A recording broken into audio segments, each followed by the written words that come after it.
Hey guys and welcome back to my channel. This is part 1 of what Naruto was the Kitsune of Whirlpool. Before we begin, don't forget to like, share and subscribe, and also go and support the author, link in description. It was raining. Kami, he loved the rain. It reminded him of all his worries, and washed them off his skin as if it was plain dirt. The rain so full of life, but then again, so full of grief. Why did it rain? Why did the rain have to feel like tears running down his face? Who in the clouds was crying? And for whom, or for what? Did Kami-sama feel sad about something? He could only think of one reason. Kami-sama was sad. He was going to live, and he failed to keep his promises to help the world. That must have been it. Kami-sama hated him for living. He lay in the river, listening as a waterfall sprang through rushing water to clean the damage he had left on the earth. A dark figure came upon him, spiked hair and no face. He wondered if this was just another attempt to kill him. He would die and Kami would have no reason to cry. He would finally give the Almighty Lord salvation from his taint. Suddenly he felt a heavier drop of rain, something too heavy of grief to fully understand it was just rain. No, with his empty, but open eyes, he saw another drop fall, but not from the sky, but from the figure above him. He felt a sting in his heart. Was this someone he knew? Or was it just a tear of anger that threatened to promise death tonight? He did not know, but he wanted to at least give himself less to think about, and retreated into his mindscape. Naruto had pummeled Sasuke, somehow pummeled him, and beat the bastard for leaving, and actually stopped him from going any further. Sadly though, he had taken a direct Chidori charged claw into his heart. He felt heavy, he felt dead, but something in him kept him living, something he never knew. Naruto had retreated into his mind, and found the Kyuubi's cage just inches from him. He looked up into the eyes of the angry fox. We're going to die, and I'm glad Kami-sama won't have to deal with my taint in this plane. That struck the Kyuubi hard. He struck his head against the cage and roared. Then let me out. Free me. Naruto stood his ground well, not letting up as his energy, his remaining life energy, closed around them. It was only him and the Kyuubi. If you want to be free, you will have to kill me, but as equals. Or does the Kyuubi enjoy his arrogance and wish to kill a boy who had willed your life to stay in this plane? I deserve a fair match against you, Kyuubi, and you know this. Kyuubi growled as he looked down on the boy. He looked back, and found everything about this boy, and knew, the boy could have easily torn his furry flesh from his bone, and kill him in his own mind if need be. But now, he had some control. He could fairly battle Naruto in this changed scape of land. It was his pride as a demon, and his honor as a fox that drove the desire to complete the request, or forever lose honor. Kyuubi shrunk, turning into a human-formed self of his former shell. What surprised Naruto most was it was a girl, only twice his age and in her prime. Blue battle kimono and fox ears and 9 fluffy tails behind her. The last thing he would expect of this girl Kyuubi was the kenjutsu she decided upon. A rather large zanbeitu, and only in one hand, the other was a rather slanted tanto. Kyuubi smiled sadly. I hate this form. It makes me look weak. Naruto smiled slightly. It makes you look normal. I'm no sexist, it's only I've ever seen Sakura be so weak. You could be like Gigi-sama, extremely strong. Kyuubi smiled before remembering suddenly. She respected the boy for his strength, but she hated him for being a prison to her. She would be free even if it meant killing this boy. Naruto smiled slightly, ready to begin. He wanted this over with. And in truth, he knew he would lose, but he would make sure Kyuubi never got out, even if he died in the process. Kyuubi got in her stance, the zanbeitu, handle down behind her back, tanto ready along her arm in front of her. Naruto took a deep breath, and waited. They both waited for a minute, reading movements, figuring out what the other would do, and change their plan, only it always changed. They battled in strategy, they battled in spirit, and they battled with wits of knowledge. Water dripped slowly as it all went by, but one drop was bigger than the rest, and started to fall between them. It fell and fell, going down, between their visions. It splashed, and among the slight shock of water against water, came the force of Naruto's kunai against Kyuubi's zanbeitu. Naruto was growling his frustrations, his small blade against this tall heavy metal sword, much more like Gamabunta's katana rather than a normal shinobi blade. Kyuubi had to admire Naruto for a brief second, having stopped the power of 2 tails worth of chakra-induced muscle enhancement, and the greater of her blades with a simple kunai. This boy had something inside him giving him the strength of 4 of her tails. Only for a brief second as her tanto came rushing under the arm and handle of the zanbeitu, trying to slice off some of Naruto's elbow. Naruto on the other hand jumped back, and to his left to avoid both the tanto's short reach, and the zanbeitu's heavy straight fall. Naruto had made 2 clones ready to fight as soon as he got distance, but in a second, one disappeared as a fireball engulfed it, and burned it into a poof of smoke. Naruto's other clone charged forth, ducking as Kyuubi twisted and the tanto rushed by, slicing a few hairs off the clone's head.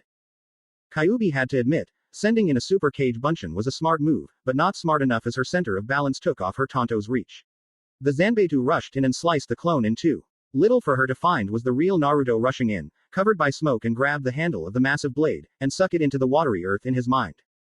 Kyuubi thought Naruto would try to use a distraction. He's been getting rather good ever since that perverted frog came in with the knowledge of such techniques. But she would never predict Naruto holding her next move at a standstill, one arm holding the handle of the Zanbeitu, keeping it shoved in the cement of the sewer, but the other somehow managed to hold her other arm at bay, her Tonto at her side. Her arms crossed, she would not be able to be very agile without hurting herself, and then her chances of escaping. Kyuubi only thought of 3 moves to stop this, and win. One being to let her weapons go and forward every ounce of chakra in her system to kill the boy, but then again if she used it right away her chances of escaping were slim, especially if he lived through it all. 2 being to flip her torso back, using her Zanbeitu as a steady ground, having the reach to kick Naruto back, and using her momentum and agility, finding his weak point in defense and taking advantage. Still, she knew he'd find a way to use his jutsus against her in coming back to defeat him, and once again being at stalemate. Her third counter was to use her chakra to counter his strength, and forward herself in a classic move he's so used to by now, and bash her head against his. Though how hard his noodle was, she knew, even without that band, he'd be standing tall against her. She was going to have a lot of trouble ahead of her. Naruto's strength against her slacked, and some part of her felt confused. She was almost shocked at how he slowly reached back and stood in front of her. She had a perfect chance to end this.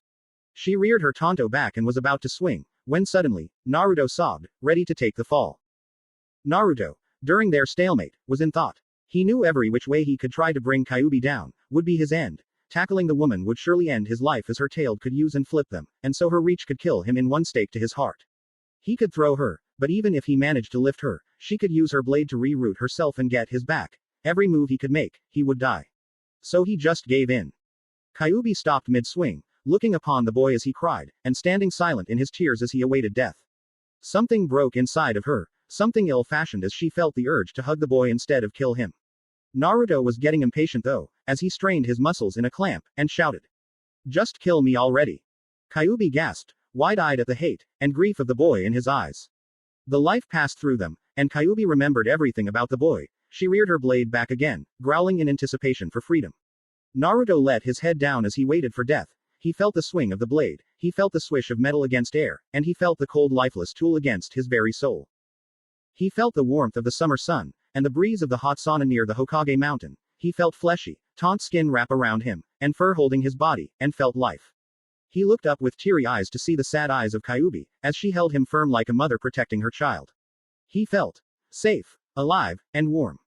Kyuubi held tightly to Naruto's body and let a single tear fall towards the sewer's supply of liquid. After a few seconds, Kyuubi loosened her grip on the boy, and looked at him. "Kami-sama does not feel sad that you are living, Kit. Sadder that she let you down. She allowed your life the way it was, but I know she did not mean harm to you." Naruto looked shocked. How did Kyuubi get so nice? And in fact, how did she know Kami's feelings? Is she trying to trick him? It would fit the fox well. Naruto frowned, still sobbing gently as he looked down, trying to think things through. Sadly, Kyuubi didn't have the patience. "I don't have much time, Kit. If I stay here any longer, I will no longer be able to live on the outside. This is our only window of opportunity. You might not die, because Kakashi is carrying you to Konoha for treatment, but I will. I can save you, and at the same time, stop myself from being sealed within the Shinigami's stomach." Naruto grew slightly frustrated. Did the fox think he was stupid? Did this wicked creature living within him think her container for a fool? "Kami-sama hates me and will be glad I'm gone. If I ever live through this, I swear I'm going to have someone kill me, rip me to shreds, or worse, just so Kami won't have to worry about my filthy hands ruining the world. As for you, you may be a demon and uphold honor. Well, fine, you beat me, kill me and go. Just don't expect me to be this kind later if you decide to stay." Naruto turned and walked away for a little step and stood, waiting for the Kyuubi to either kill him, or get back in her cage. Kyuubi on the other hand stood in anguish, sad she had let the boy on so many times, and even with her tricky fox routine she wasn't totally selfish. She hadn't forgiven the son of the Yondaime for keeping her hostage, or his father, for sealing her in a child. So mad at them both she tried everything to make life miserable, but she kept him alive, not for her own selfish needs though. But now she was reaping the emotional benefits. She sat down in a heap, tears streaming slowly as her tails got soggy from the sewer of a mind. Naruto waited for a while before thinking Kyuubi had given up and wanted to stay, and was about to go when he heard sloshing behind him. Naruto looked back and saw Kyuubi getting up, and sighing. "I know, Naruto. I'm a tricky fox demon who made your life a living hell. But that doesn't give me the right to leave, even after fighting for freedom. You may not like me, and you may not believe me, but you're wrong. Kami-sama does feel sad about letting your life get so horrible. But now I'm going to make it right. Get ready, Kit. I'm going to fix your life even if I have to spend the rest of my days in the Shinigami's belly. Naruto looked surprised at the outburst, but not nearly as shocked until he saw Kyuubi's chakra envelope them, both becoming red with chakra before a light sprang forth. Naruto felt alive. He was being forced into the strength within him, but even if Kyuubi's chakra did conduct the strength he was being given, he felt it was his own, as if he was meant to feel this strong. He felt his own muscles grow, his own body building tough, and felt more so alive than ever in his life. Kakashi was stunned. Kakashi had looked at Naruto, and cried before the boy closed his eyes. He had led his team to fight, and almost die. He couldn't find the traitor of a genin anywhere. He could have floated out of the river somewhere to Rice by now. Even if he did go find Sasuke, Naruto would be dead by the time he came back, and he needed to hurry. He grabbed the blonde and rushed his feet, jumping and running through trees and bushes, trying to get to Konoha before the boy decided to quit on him. As he ran he summoned Pakun, and before the dog came to life Kakashi was gone from the dog where he stood. Thankfully Pakun was facing the way he was running and in a feat of four-legged speed caught up. Kakashi looked to his partner. Send word to Tsunade-sama. Sasuke vanished. Mission failure. Naruto in need of medical treatment immediately. Status: heart punctured, neck broken, hands deformed, and left arm completely burned to the skin. Go now. Pakun reversed his summon and was back in Konoha. He made it into the hospital and tried to find Tsunade. Once he sniffed her out, he told her everything Kakashi told him. Kakashi was still on the run, going as fast as he could to reach Konoha, when suddenly, in his arms, Naruto glowed bright red, and was forced to let go of the boy, hitting the ground and looking in pain as Naruto glowed, raging white fire as the light seemed to change him. Kakashi knew this was Kyuubi's doing, but something smelled undemonic about this. He could swear this was the help the boy, not hurt him to be free, but even his Sharingan eye could not deny this boy would die if he did not make it back. He grabbed the boy, and found that white burning fire that burned him before was now healing the burns it made, and acted very wonderfully on his skin. He forgot that and hurried. He had a whole 10 miles to run before he had a chance to make it inside the gate to his village. When he got there though he found Sakura standing there in wait, and seeing Gaara right at her side as well meant the help was a success. He knew why they both waited, and hated Sakura for not caring about Naruto so much, and if she did any act of hatred when he stopped to tell them, he would personally send her into the hospital bed farthest from Naruto's room. He made it back and looked at them both. Gaara-san, thanks for giving us a helping hand. I know Naruto would appreciate your visit to the hospital when he wakes. Sakura, there's no time though. Sasuke is gone. Naruto couldn't bring him back, and as you can see, Sasuke was about to kill Naruto-kun. Looking and gesturing towards the heavy mark in the blonde's chest. As much as he wanted her to care for Naruto right now, she cried, but not in sadness at losing one teammate and the other badly wounded. No, but she was angry, looking at Naruto with hatred. He promised he'd bring back Sasuke-kun. Now he's hurt, and Sasuke-kun's gone. He doesn't deserve to be on my team as he can't even bring back Sasuke-kun. He wasn't strong enough to beat Sasuke-kun anyway. Kakashi sensed she was about to take out a kunai and kill her own teammate, and when she did, he grabbed at her hand, stopping her. Kakashi looked mad. He twisted her hand slightly, and her kunai fell. Gaara saw the anger and had his sand out, but the copy nin had stopped Sakura before he could get it out enough to attack. Kakashi glared meanly at Sakura, waiting for her response. She didn't have to say anything though, he just wanted to hear it. Kakashi-sensei, you're hurting me. Let me go, I need to kill Naruto for being so weak. He deserves to die, he doesn't give me an ounce of peace and always getting in my, and Sasuke-kun's way. Kakashi twisted the arm more. Hear that, Gaara-san? Gaara nodded, finally recognizing what Kakashi was waiting for. Threatening to kill a fellow Konoha ninja, and also comrade in arms. He was supposed to be your friend Sakura, but now you want to kill him, and not to mention letting a traitor escape, and add on that you're protecting that traitor. Sakura, I once said, those who don't follow the rules are trash. But those who don't help their friends, and comrades, are worth less than trash. You're no longer my student, and now you're also a traitor to this village. I can kill you, but I'll allow you life, he said before suddenly grabbing her shoulder and breaking it out of its socket, before tripping the girl and elbowing her to the ground, breaking ribs. Carry the traitor, Gaara-san. We have business at the hospital. Kakashi ran, not waiting for Gaara to catch up. Once Kakashi got there, Tsunade was waiting for Naruto, and seeing the white flames and the red line around Naruto's body she hurried him to a room, and was crying, wishing the necklace wouldn't kill him. It was meant to keep the next Hokage alive, so far it was holding up its end of the deal, but how much longer? Only time would tell as she started to fix Naruto up, not knowing the Kyuubi was helping. Get me the antibiotic. He's going critical. A rather ticked off and scared medic shouted to his team. This one was a hassle to deal with for sure. They had only gotten the call moments ago, and now the rising casualties just did that. Rose. Now was not the time to slack off, and it was getting to be heavier with each push. On the other side of the room, 4 pairs of eyes looked on as the patient was thrashing around, a flame engulfing him. They saw this for a good 2 hours, wondering if he would ever be okay. Naruto was being burned, and healed, also his body giving away cuts and bruises from nowhere, as if an invisible specter played games to treat the boy badly, and give everyone a hell of a heart attack. It's been getting slightly worse ever since they started though, as if everything they did made the cuts and bruises appear. Tsunade was currently talking to the council over such matters of Naruto, and everyone else was waiting, or helping Naruto through his troubles. They had healed, and helped all others, but now Naruto is the only one who was in trouble after 10 hours. The medics working feverishly to take down the critical heart and lung failures right now, not understanding what was going on.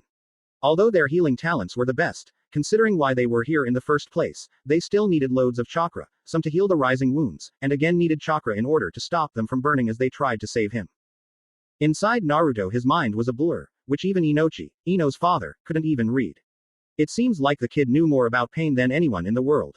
In Inochi's words exact, from what I read and saw, the kid should be dead, his mental stability is intact, even after the abuse of every last villager he met. His spirit is enduring even after every heartbreak of promises that were so false he almost died every time, but his emotional heritage seems shattered.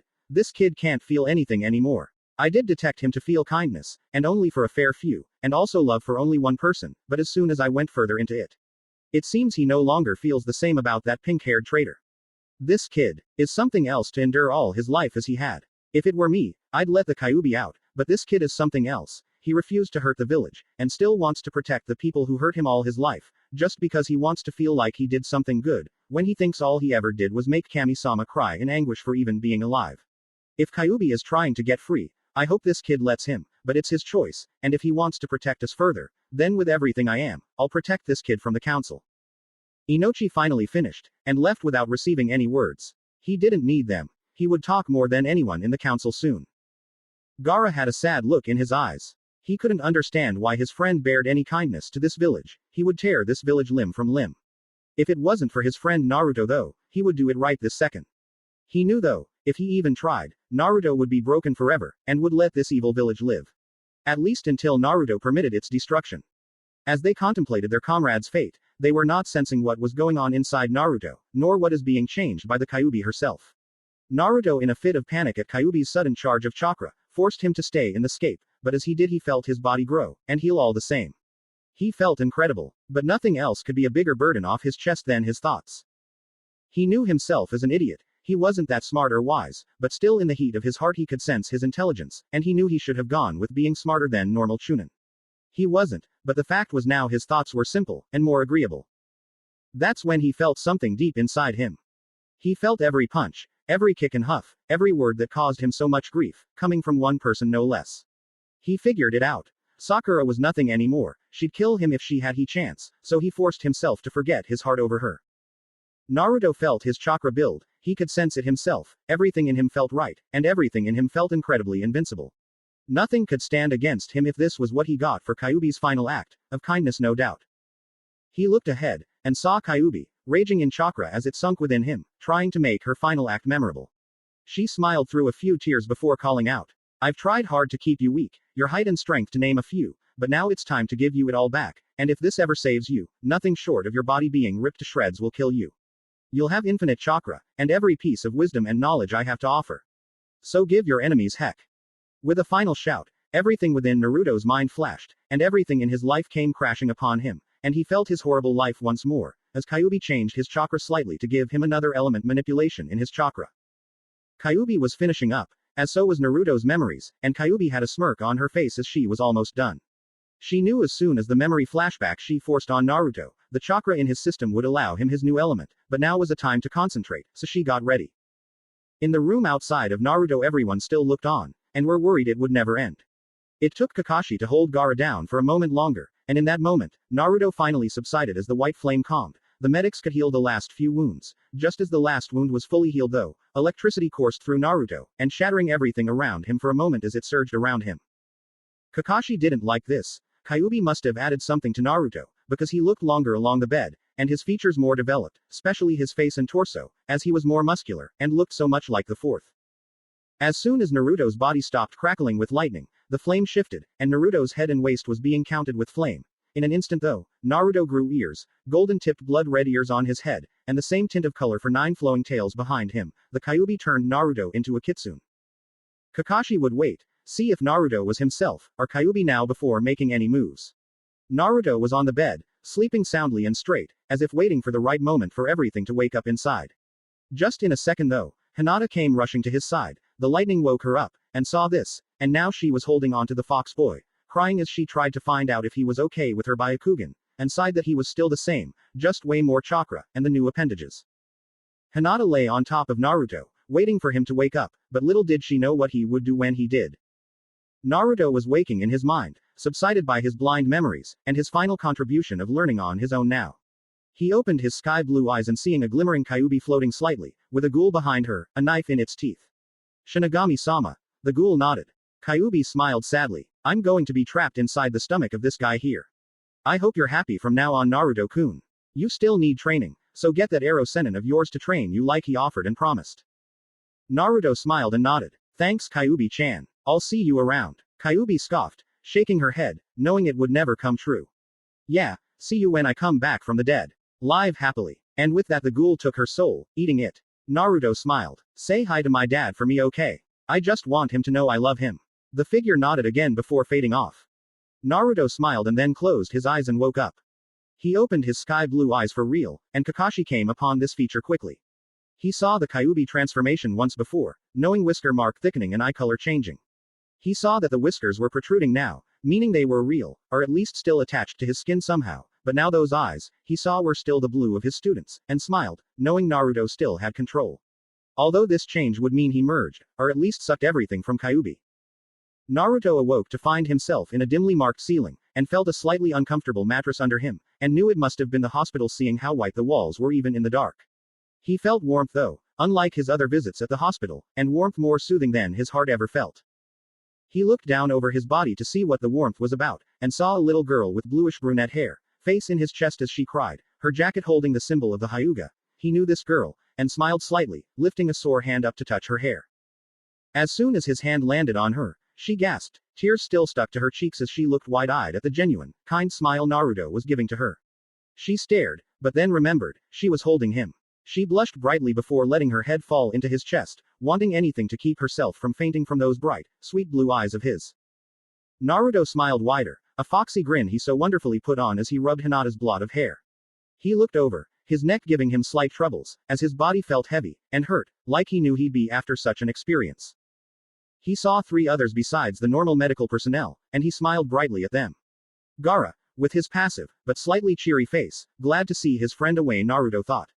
Kakashi seeing on, calculating him, and he didn't exactly know why at this point, but he could practically smell hope and glee filled within Kakashi. The other set of eyes belonged to a very peaceful and sleeping Iruka. Naruto lay still, looking down at the embarrassed Hinata, wondering what got her so flustered. He knew she was shy though, why else would she look away and hardly speak, almost with everyone, but even more so with him alone. It didn't hit him just yet though, how she always watched him from afar, admiring him like she did. Kakashi smiled at Naruto, seeing no Kyuubi in him, only influence outside for now. Gaara stood and walked up closer to his brother Jinchuriki. Glad to see you've awoken, Naruto-san. Mind telling us what happened with Kyuubi? Naruto looked up at Gaara with a little confusion. What would you mean, Gaara-san? Gaara looked towards Naruto's head, and Naruto looked up, raising his hand from Hinata's head to his head, and felt fuzzy, pointy, twitching ears on his head. And felt pale. Naruto looked down, and saw, half of the bed broken down to the floor, and his brand new tails holding him in the air. He still lay flat from his toes to his neck though, thankfully the middle part was all bent out of shape, but with Hinata's weight he could easily see he'd have a hard time staying up. He almost freaked as he found out Kyuubi had changed him like this, but held firm, not wanting a widespread panic right there in the hospital. Hinata was slightly disappointed in having Naruto's hand being removed from her head, she felt so warm from his touch. But at least she could still hold him in her arms, and smell his warmth covering her chest. She wanted to stay right there for a good amount of time before having to be removed. Naruto looked to Gaara, still slightly shocked. I guess when Kyuubi said she'd help me she turned me into an immortal kitsune. But as much as I hate the fact this won't help me from the villager council, at least I have my friends. Gaara smiled, rare but warm in knowing he'd smile for his friends. You'll always have a friend in me, Naruto-san. Kakashi nodded his confirmation as well. Although Hinata didn't say anything, she shook her head deeper into his chest, muttering something about her feelings never changing, only growing. Naruto smiled and laid his hand on her head once more, rubbing his fingers on her smooth silky scalp, and through her straight locks. It took a few moments before Iruka woke up to find his former student awake and smiling again. He didn't right away notice anything as he smiled, happy Naruto was alive and well. He took a few moments to wake up totally and find out about the new appendages. Before he could do anything though, Kakashi was speaking to him. Kakashi noticed a shifting Iruka and smiled, knowing it would take a few moments to notice from a Chunin's heavy sleep. Once he saw the panic though, he began.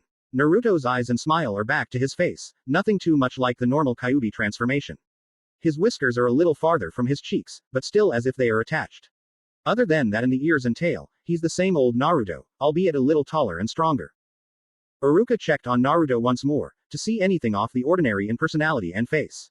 Facial expression. He checked to see Naruto's smiling, happy face, content with care and love, blue eyes gleaming perfectly. Naruto's back alright, he seems to still be okay after all the enduring he had to go through. Iruka smiled and stood, stretching lightly.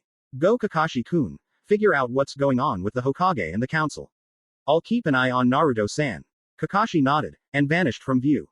Iruka and the others all talked and laughed, while Hinata blushed and tried her best not to faint from overload as Naruto touched her cheek and called her sweet for caring so much about him.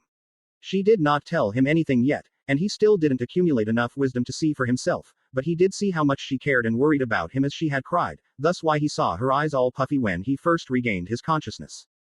Gaara was having a blast with his brother, wanting to know what happened, and also telling about how he helped Lee. Naruto was very impressed how there could be a guy who could use his own bones as a weapon. That sounded like a very useful ability. Kakashi, though, went to the council room, and found a desk being thrown at the window that was apparently behind him, as he ducked back like a knot in order to dodge. Once he felt safe nothing was going to hit him, he straightened his body back up, huffing in exertion from such an experience, he checked his surroundings really quick. The council were there, mostly looking at him now, but from their eyes were a little scared, when they were really scared earlier. Tsunade though was huffing in anger, but now pleading him for a report. Kakashi cleared his throat. Well, I'm reporting in. Naruto-san has recovered consciousness and is now speaking to his visitors. Tsunade was sighing in relief he was alive, but now was going to ask the final Jeopardy question. Is he influenced by the Kyuubi? Kakashi was prepared for this one though, and sighed in content. He is not. Naruto-san's Kyuubi transformation has broader, darker whisker marks, and red slits for eyes. Naruto-san's eyes are still peaceful and blue, although his whisker marks are now almost like, or are real whiskers. Not only that, but he has gained Kyuubi-like appearances, more together ears and 9 tails. His personality though, is the same old Naruto. The council though, saw it different. Danzo and Homura stood together. Danzo first talked his opinion. He's accumulated Kyuubi's chakra, thus, he has gained everything from the monster, and so, he is Kyuubi, he has been since birth. Homura followed. And so, we call my vote and Danzu's execution. Hyuga's clashed in decision, and finally the head stood, Hiashi smiling. Hyuga votes against. Hinata has taken a liking to the boy, and also Naruto's heritage from the Whirlpool country is to be admired. It was no joke that the infamous Uzumakis were feared across the land. Tsukumo Haruno saw this as a curse. Voting for, we cannot have a whore's demon in our midst. Kushina was nothing more than a whore. She tried to seduce our Yondaime. That got Tsunade in a boil. You never insult a friend of Tsunade, or you pay the price. Kakashi took this chance to stop her, putting a hand on her shoulder, shaking his head. Tsunade growled in disappointment, looking out to continue. Inochi smiled as he stood. I for one, say this boy is nothing more than that, a boy who has been neglected by such ignorant people. He has done nothing against us, and more so for us, even after every insult and attempt on his life. Besides, I wanted to know everyone's opinion before I gave my own. Oh, Tsunade is going to love this. Inochi smirked. The council has overstepped its bounds. Our priorities are to keep peace in the village, and give opinions on things such as missions, or if it is to deal with shinobis, only shinobi clans should be given proof to traitorous acts, or missing nuke nins. Tsunade grinned so wide, her smile seemed to split her face. Shikaku added himself. Hokage's personal council, and Danzo are allowed to vote on this, but it is not for Naruto-san, but now Uchiha-san. After that half of the council left, and Danzo cursed. Most of this new board was comprised of non-biased people, thus, they would not step over Naruto. Sasuke holds the Sharingan, and thus important. He must be brought back within all limits of our village. Shuzo Akamichi stood quickly. No doubt that the Sharingan is a very capable Kekkei Genkai, but Sasuke has become a nuke nin. Killing off a fellow comrade is forbidden, or attacking one while escaping is considered such an offense. But there is already a Sharingan within this village, and the holder is in this room. Inochi once again came with a retort. Even with Kakashi on our side, and capable medic nins, the Sharingan may never again be within the village, and Orochimaru will gain it totally. We cannot allow the Uchiha clan's survivors to use their knowledge of our forces against us, so I suggest we destroy the Uchiha altogether. Shikaku nodded. That's a wise choice, and because of Tsunade's skills we could always replicate the Sharingan to a specific group of people that are loyal to Konoha and the Hokage. Something controlled, because this time it wasn't so controlled. Tsunade had vote on this. The Sharingan will stay controlled as a one-eyed, one-person Kekkei Genkai. Or if it can be passed down for Kakashi, it shall be the new Hatake limit. That is the word on the Kekkei Genkai. As for the clan itself, until there is confirmed report of Sharingan offspring, this issue is closed. Everyone but Danzo agreed with that. After that was settled, Tsunade went over one more thing. Naruto is not the Kyuubi, and because of his family, he is in need of more strength to protect us. Besides, I recall I give him my succession once I forfeit or die from this position. Once again everyone agreed to this, and just then Jiraiya appeared. In order for him to grow, he will need to get away from this village. Inochi nodded his head. So you are to take him on a trip to train? Jiraiya nodded. Then we will not stop you, but may we ask where you are going to take him? Jiraiya thought a moment. First we'll travel the countryside, just working on his chakra control, seeing as he has little. After that we'll spread out to Karigakure, or Sunagakure, depending on what his elements are. Soon after we'll travel to Takigakure, where I have a personal spy working through every village. He's more reliable than you'd think. Everyone nodded as Danzo went away. It would be a total loss if Naruto got away clean. Naruto, we'll enter the gracious village of Takakagure. Naruto looked narrowly at the huge waterfall they had to enter by swimming through. It was going to be a very harsh year for him. Time skip. A gang of 7 boarded on the horizon, within the breeze of the cast shadow from surrounding trees. One girl in a black jacket and baggy pants, smirking lightly, strutting in wonderful confidence. This one spoke to the rest, and in a sly voice spoke, "So, it's been a year and a half, think those friends of yours will be surprised to see this." A slightly shorter figure in gray kunoichi gown and pant, scoffed slightly, grinning like a Cheshire cat. He's probably remembered like a little kid to them, they're in for one surprise when they see this stud. 2 familiar faces looked at each other, smiling with love before laughing. Our son is going to roll the village around in wonder when we enter. I even bet Tsunade Arokai will jump from seeing him.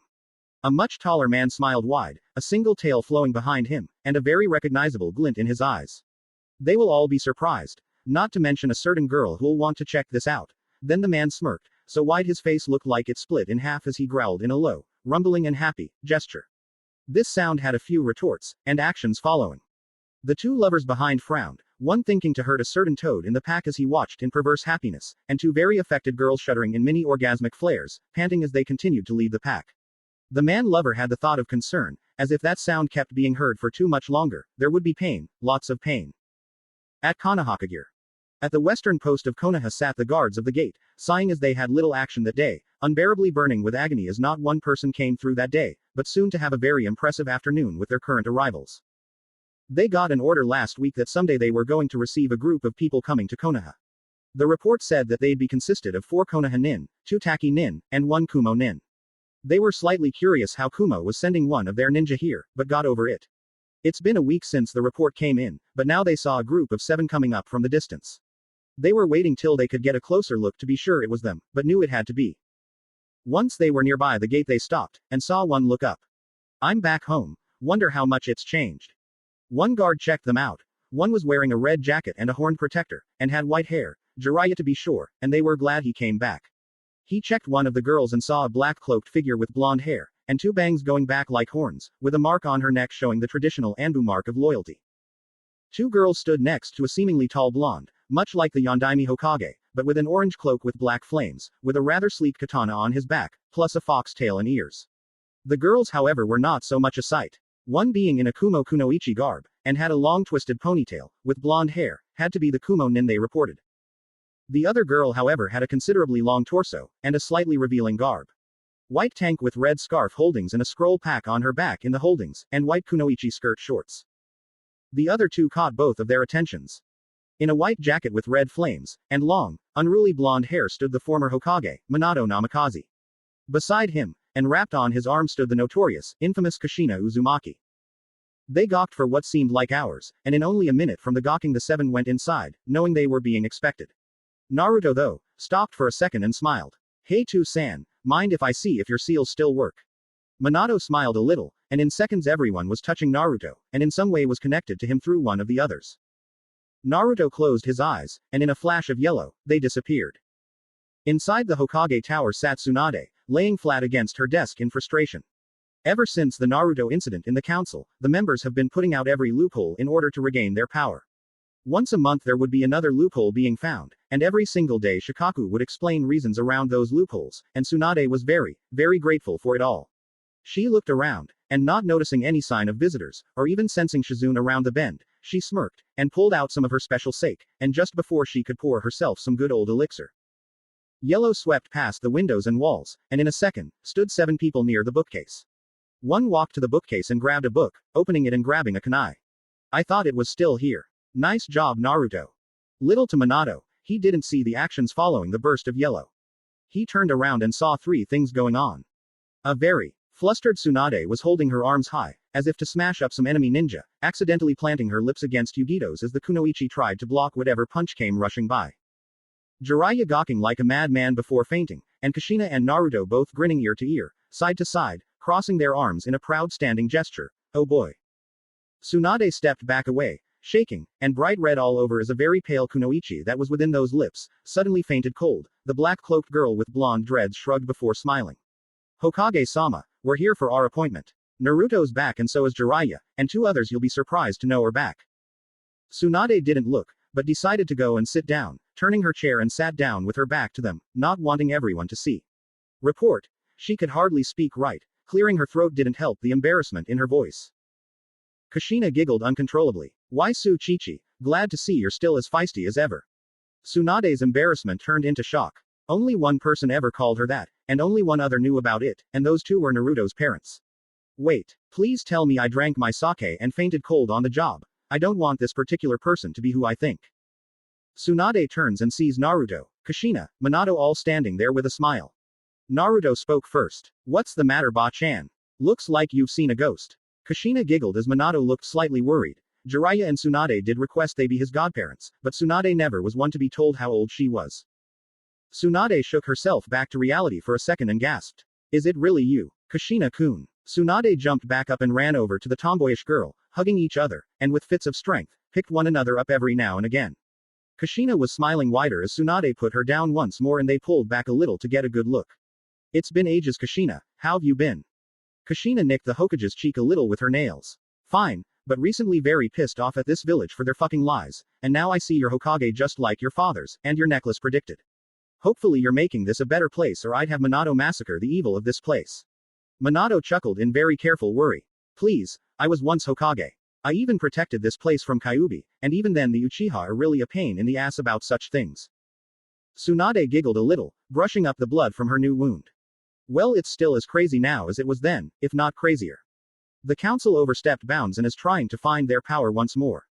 If it wasn't for Inochi and Shikaku, Naruto would have been banished or worse, just because he failed to bring a renegade Uchiha back. Minato had to hold Kushina down as she tried to storm out in rage.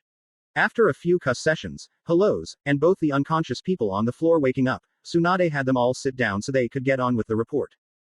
Tsunade sighed as she sat back down, and got her sake again.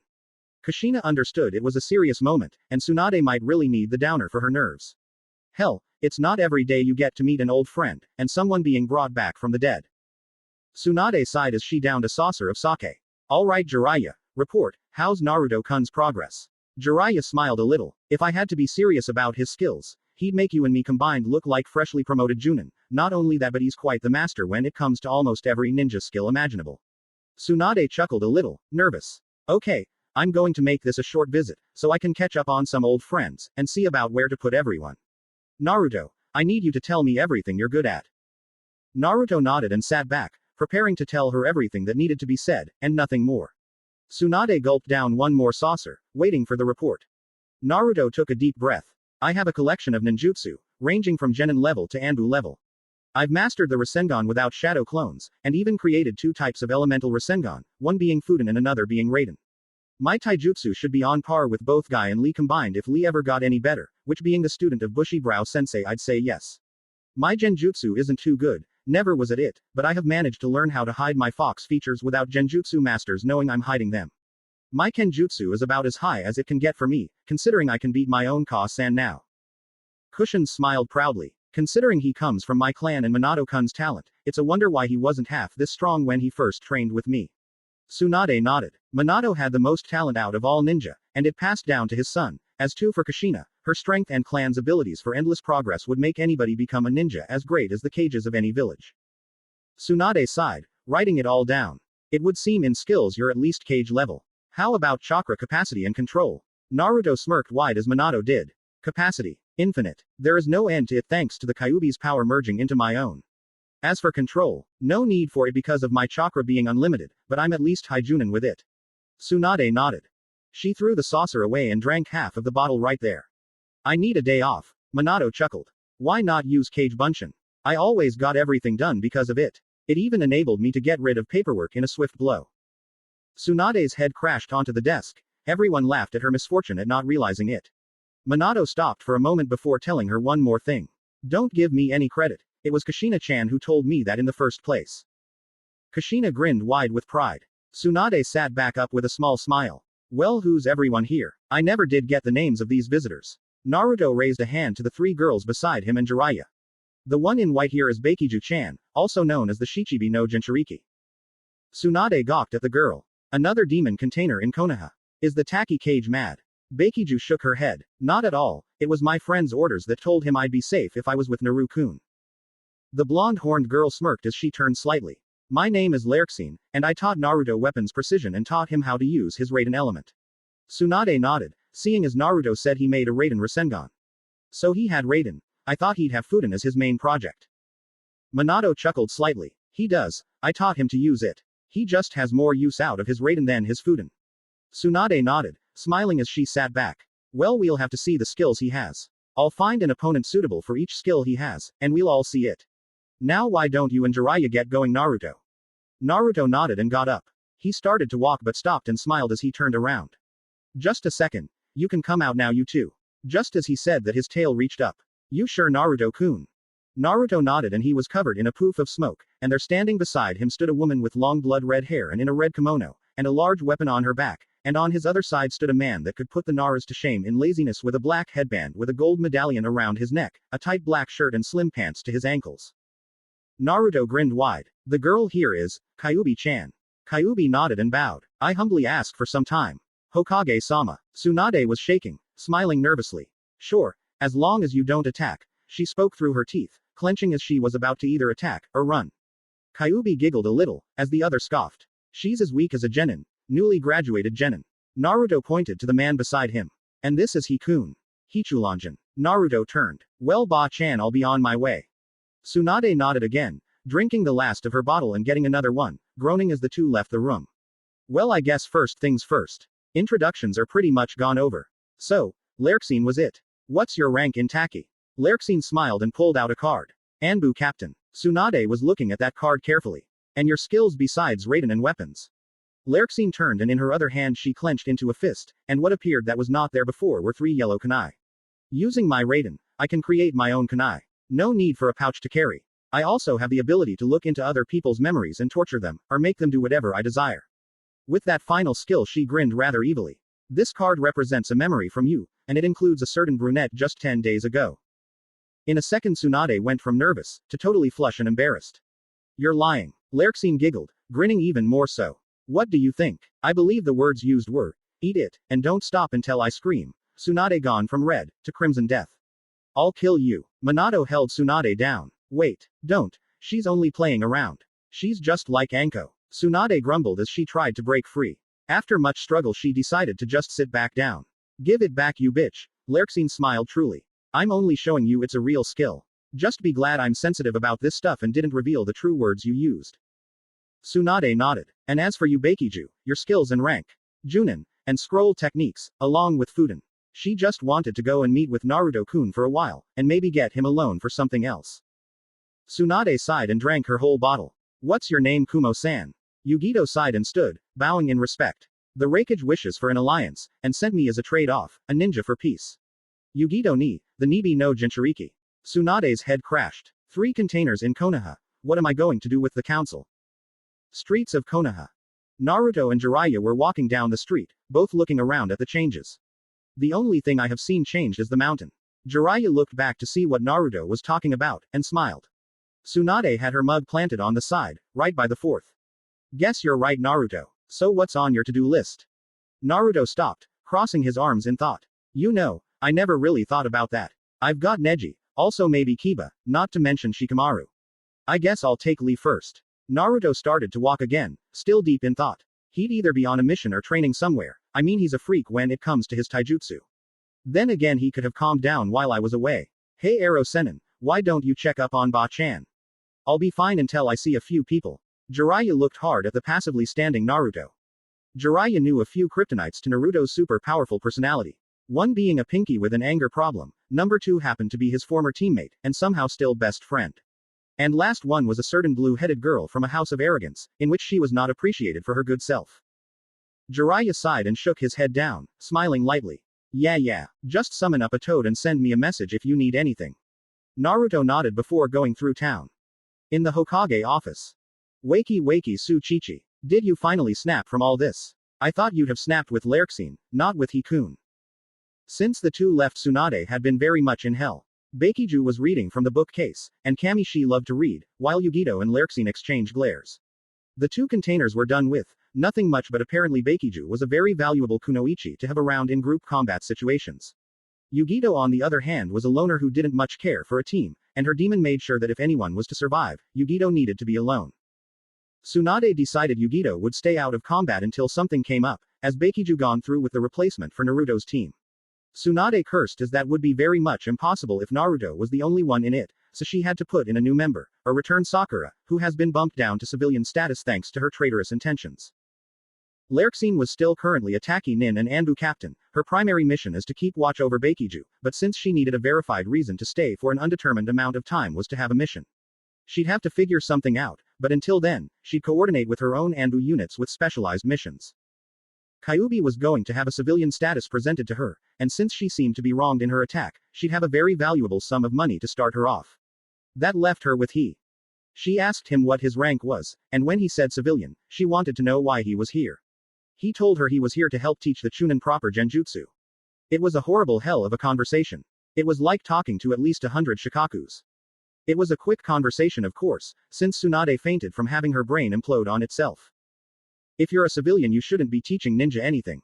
I'm too powerful to be ranked. I'm more powerful than a Kage, in fact, it's just I don't want the job. But if you're as powerful as a Kage, then shouldn't you be a ninja to protect the village? That's why I'm a civilian. I never leave the village, and if any threats come along, I just take care of them. Then why are you here? Orders by the Tsuchikage and my best friend to help the incoming danger to Konoha. The Akatsuki are going to be dealt with, without you. Wrong. Half of the village would be dead if Naruto never came to Takigakure. Then if Naruto is powerful now, there is nothing for you to do. Think again. There's going to be more danger than just the Akatsuki. There's going to be an all-out war with Iwagakure and the newly formed Uzugakure. Uzugakure. Whirlpool has a country. It's where an Uchiha was cited to be the Kage of the village, and it's just between Iwa and AIM. Sasuke escaped from Orochimaru's grasp. No, this one is an unidentified Uchiha, a wooden mask covering most of his face, and only the right Sharingan eye is visible. Then we have 3 renegade Uchiha. Again wrong, but then again you'll find that out from Minato-sama. That was it before Tsunade slammed against her desk and fainted. It was a wonder she lasted so long. Back to the real world, he was asleep in his chair, and Minato was waiting for Kushina to wake up Tsunade. Jiraiya came by again to see everything going on and was on the ground in shock. Minato laughed as he turned around. I knew you'd be back in time for the fireworks to end. How's my son? Jiraiya got up, groaning before smiling at his former student. He's fine, a little out of it from self-esteem issues, but with a few friendly visits around the village, he'll have his true smile back. Jiraiya gone up to Tsunade, and smiled. Hey Su-chan, I'm gonna go peep on the hot springs. As expected, he got punched into the wall opposite of the windows outside, and fainted with a dumb grin on his face. Tsunade first was enraged, as always from the pervert's actions, but then turned curious. Before groaning and laying her head down. I'm an awful person. Kushina laid a hand on the woman's shoulder. No you're not. You did what you usually do with Ero Sennin, and he deserves it for his peeping. Besides, he knows you care. Tsunade looked up and smiled sadly to her buddy. Thanks Kushina-kun. Now it's only you three. The rest of you can go now. Lurkseen to the Anbu unit at the western gate, the rest of you. Explore I guess. Tsunade drank her fourth bottle of sake, and groaned. I put this off because as Hokage I need to stay calm. Minato is dead, I was hoping I was asleep, is this a genjutsu? Kushina laughed as Minato hung his head. You would think I'd get a hello without someone complaining that I'm alive. Tsunade shook her head. Sorry, it's hard to believe that after a sealing that killed you and sensei, you'd be alive. Kushina grinned widely. You should know Minato a little better than that. Unlike me, a thick-headed talent from a used-to-be-destroyed country, Minato is a genius who could take on all the Naras in shogi and win every match. Tsunade smiled nervously. I'm a little drunk, so I forgot. Sorry Minato, mind telling me how you did it? Minato sighed as he accepted the apology, and thought how to say this carefully. I died. Simple as that, but before I sealed the Kyuubi within my own sun, I made a seal on my own soul, a special seal that only when my physical body died, I would stay alive. I've been watching over Konoha for every single day. Until the Chunin exams that is, because suddenly I felt my soul being pulled to a new body, and was summoned. It was because of the Edo Tensei. Orochimaru failed to bring me through though thanks to Gigi-san. He didn't know though that I would have helped him, so he stopped my coming back. But after that failed I was pulled to Takigakur, and was summoned by another person. I agreed to him not to tell his name to you, but I can say he'll be here someday. But anyway I activated my seal and here I am. Tsunade chuckled. Well that explains Jiraiya speaking about you in present tense after I came back. Minato nodded and looked back. Yo Ero Sennin, wake up or I'll use the Sennin Goroshi on you. Jiraiya screamed and clinged to the wall with his butt, looking around panicking the entire time. They all laughed at him before Kushina interrupted. Ero Sennin, we're playing around, we needed you awake. But then she popped her knuckles. But if you ever peep on any more girls I'll use that move on you no kidding. With my katana. Jiraiya sighed in defeat, but smiled inwardly. He had changed now, and wanted at least some closure to his past before he died. He's killed without regards, he's seen a war that got so bloody he wanted out, he even trained a 3-person team from Rain to help defend themselves, and saw a lot of bad in the world. He even seen what happens when you complete the Toad contract to the fullest. It was a horrible life, and he even had to battle his teammate, and would have to kill his old friend later.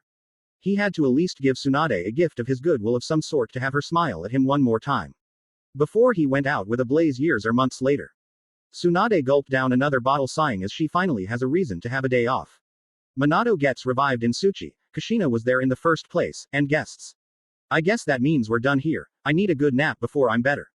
Minato understood and walked out with his wife, Jiraiya staying in the office still. Tsunade-chan, I know this is a lot to take in, and I'm sorry for everything being complicated for my return.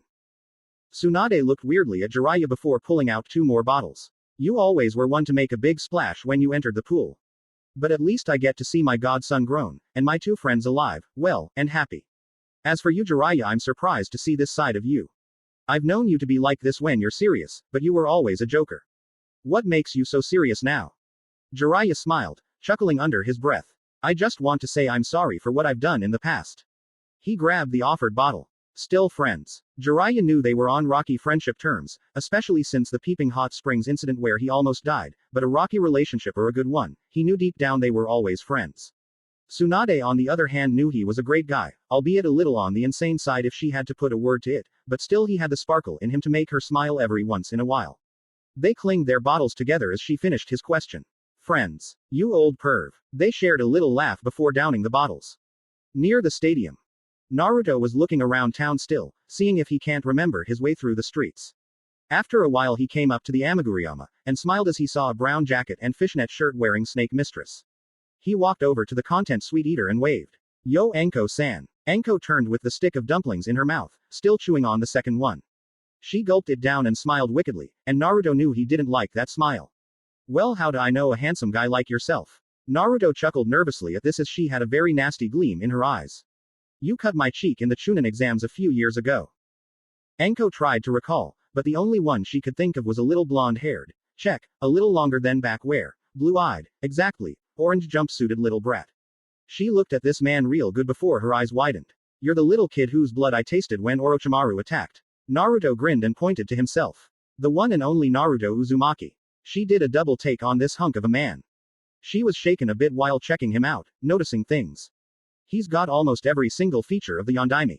Why didn't I notice this before? She remembered that face back then, and compared it to only one other. Kushina Uzumaki. Uzumaki. Naruto Uzumaki. Kushina Uzumaki. The personality of his mother, and the devilish good looks of his father. I guess having my sensei betray me in return that day made me less noticing.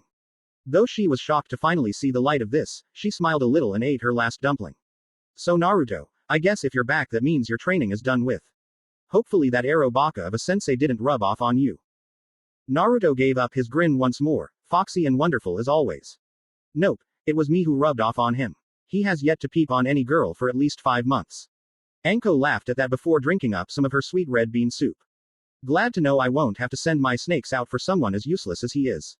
Naruto's grin faded. He wasn't completely useless. He did teach me several jutsu, and also taught me how to wisen up. Anko looked carefully, and saw this was a serious side of that little boy. He's a pervert, but being a Sannin means he knows how to be a great ninja. You have to be smart and wise about everything. Too bad I'm not such a great ninja. Naruto walked up to the mistress and sat down beside her. Orochimaru was a snake, not a snake summoner. He was a traitor of himself, and not even Sanjiji could see or stop it in time. Don't blame yourself for it, Anko-san. Anko shook her head, wincing eyes and gritted teeth as she tried to look away from Naruto, not wanting to have someone give her any pity. I don't need it. I should have done something. Naruto took this chance to get back up, leaving a few coins on the seat before starting to walk away. As he got a little ways off he stopped, and Anko glanced at him, wondering why the sudden heavy foot. Orochimaru will die, and you will do it. But if you kill your former sensei, will you ever truly be happy alone? Take a moment, forget the past and your revenge. Take today and tomorrow off from your personal grudge, and find a good friend, someone to help you when the going gets tough, and someone to see you without that mask of sadistic pleasure. And with that, he walked away. Anko looked closely at the coins after Naruto disappeared in a yellow flash. What does he know? He never had his sensei betray him. He never had his hopes dashed away, and he never had people deny hi. There it was. She remembered he was always being treated badly, shunned or holding the kyubi. People always dashed him, and the entire village betrayed him. She grabbed the coins and looked at them for a while. Enough to buy 2 sticks. Enough to have a friend enjoy my sweets with me. After a moment she smiled and put the coins away for later, and got up. She was going to search out the only person she could call friend. One mistress talking to another. At Ichiraku Ramen. Iruka was eating his daily ramen lunch, as usual ever since Naruto entered the academy. This time though, he felt like having more than the usual 2 bowls, and knew it would drain his pouch until his next pay, but he felt a little good today that something might happen, and he knew it had to be good because he's been smiling all day. Another bowl Chuki. The owner smiled. Ah, something happened to eat a third one today, Iruka-kun. I don't have a clue, I just feel like something good will happen today. Give me a miso, make it 2, old man. A few coins were caught by Ayame as she was tossed them by what appeared to be the Yondaime Hokage. Iruka looked behind him to see a fox-like grin, whisker-like marks, and unruly blonde hair. Naruto, is that you? Naruto turned his face with a look of mock hurt. Of course it's me, Iruka-sensei, who else comes here with such enthusiasm? Iruka chuckled lightly and offered Naruto a seat. So you're back. I suppose that means your training went well with Jiraiya. Ayame gave the 2 fresh bowls that Chuki made for them in a quick jiffy. Ayame blushed as she took a glance at Naruto and got back to work in the kitchen. Iruka and Naruto synced as they grabbed the sticks, opened the packages, and clapped their hands together. Itadakimasu. Together they took that first slurp, and looked at each other with noodles in their mouths with a friendly look. It took them half of the bowl each to finally talk. So Iruka-sensei, how's the class been while I was away? Iruka gulped down one more slurp before sighing. It's pretty much routine, Naruto. To tell you the truth, your antics always brightened up my day. I'm hoping another knucklehead makes it through the class, but nothing will ever replace you, Naruto. Naruto gave Iruka a pat on the back. Arigato, sensei. Have you seen Lee around today? I've been trying to find him all morning. Iruka gave a thoughtful look, trying to remember the eyebrows and bowl cut of youth, but came up short. Sorry, Naruto. Last I remember of him he was at the training field with his team a week ago. Mission or training, but I haven't seen them since then. Naruto grinned at his sensei. So his leg and arm are good as new. That's good. Did he manage to make Chunin while I was away? Iruka nodded. So did Neji and Tenten, not to mention most of the rookie 9. Team Asuma and also Shino managed as well. Kiba and Hinata are still genin though. Naruto looked down at his mostly empty bowl with a little gloom of sadness. Hinata didn't make it while I was gone. Iruka looked away from Naruto, answering the blonde in a way. After a while though, Iruka smiled. You know Naruto, she made it to the final rounds every time while you were away, but she's been preoccupied with the head family's problems so she couldn't concentrate on the exams, but she'll manage. Especially since you're back. Naruto grinned for a second before finishing his bowl. Yeah, I'll get her back on track. I heard the exams are gonna be hosted here in a week, so I'll help train her while I'm here. Iruka nodded. So Naruto, think I'll see you by the academy. I could really use some help with spicing up my lectures. Naruto laughed through his special smile. Sure thing Iruka-sensei. I'll have to drop by tomorrow before I find Hinata, that way I'll be ready to show up at Tsunade's little test for my skills. Knowing her I'll have a rest before I'm put into an extravaganza. Iruka nodded a little, chowing down the rest of the bowl. Yeah, she gets pretty eccentric when it comes to you. I asked her a month ago if she had any word on you. She was about ready to bash out of the office just to search for you. Naruto laughed as Tsuki came back. He heard and bellowed into the act as well. That sounds like her alright. So Naruto, have any ramen on the outside? Naruto looked ready to fight as he stood up. Are you kidding? Ichiraku is the only ramen shop to serve me. No other can make ramen like you do, old man. Tsuki bellowed in a howling laughter, as Iruka dis as well. That's the Naruto I know and love. Same old knucklehead, but wiser than me now. After a few laughs and Naruto getting a free bowl for his return, he got up and set down a few dozen coins. Here, on me today Iruka-sensei, anything left goes in your pocket. Iruka gave Naruto a good look over, and that made Naruto laugh. Consider it repaying my debt to you always treating me Iruka-sensei. I was always so mean to your pockets, so I guess I should let you use my credit until you bring up the old bank account. Iruka smiled as he seen Naruto turn to leave. Thanks Naruto, I'll see you tomorrow.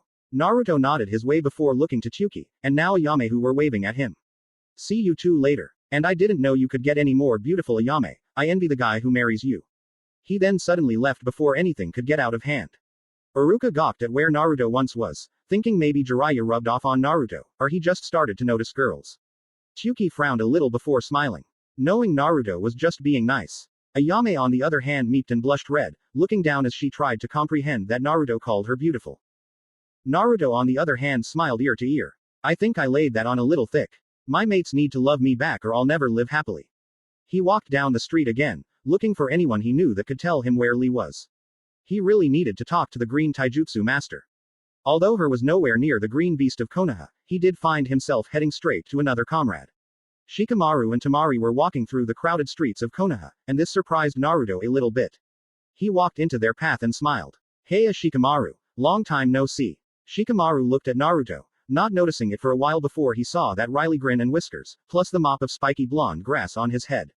Oi, Naruto. Glad to see ya back in the village. Temari did another take though. This is the squirt. He sure grown since last time I seen him in Suna.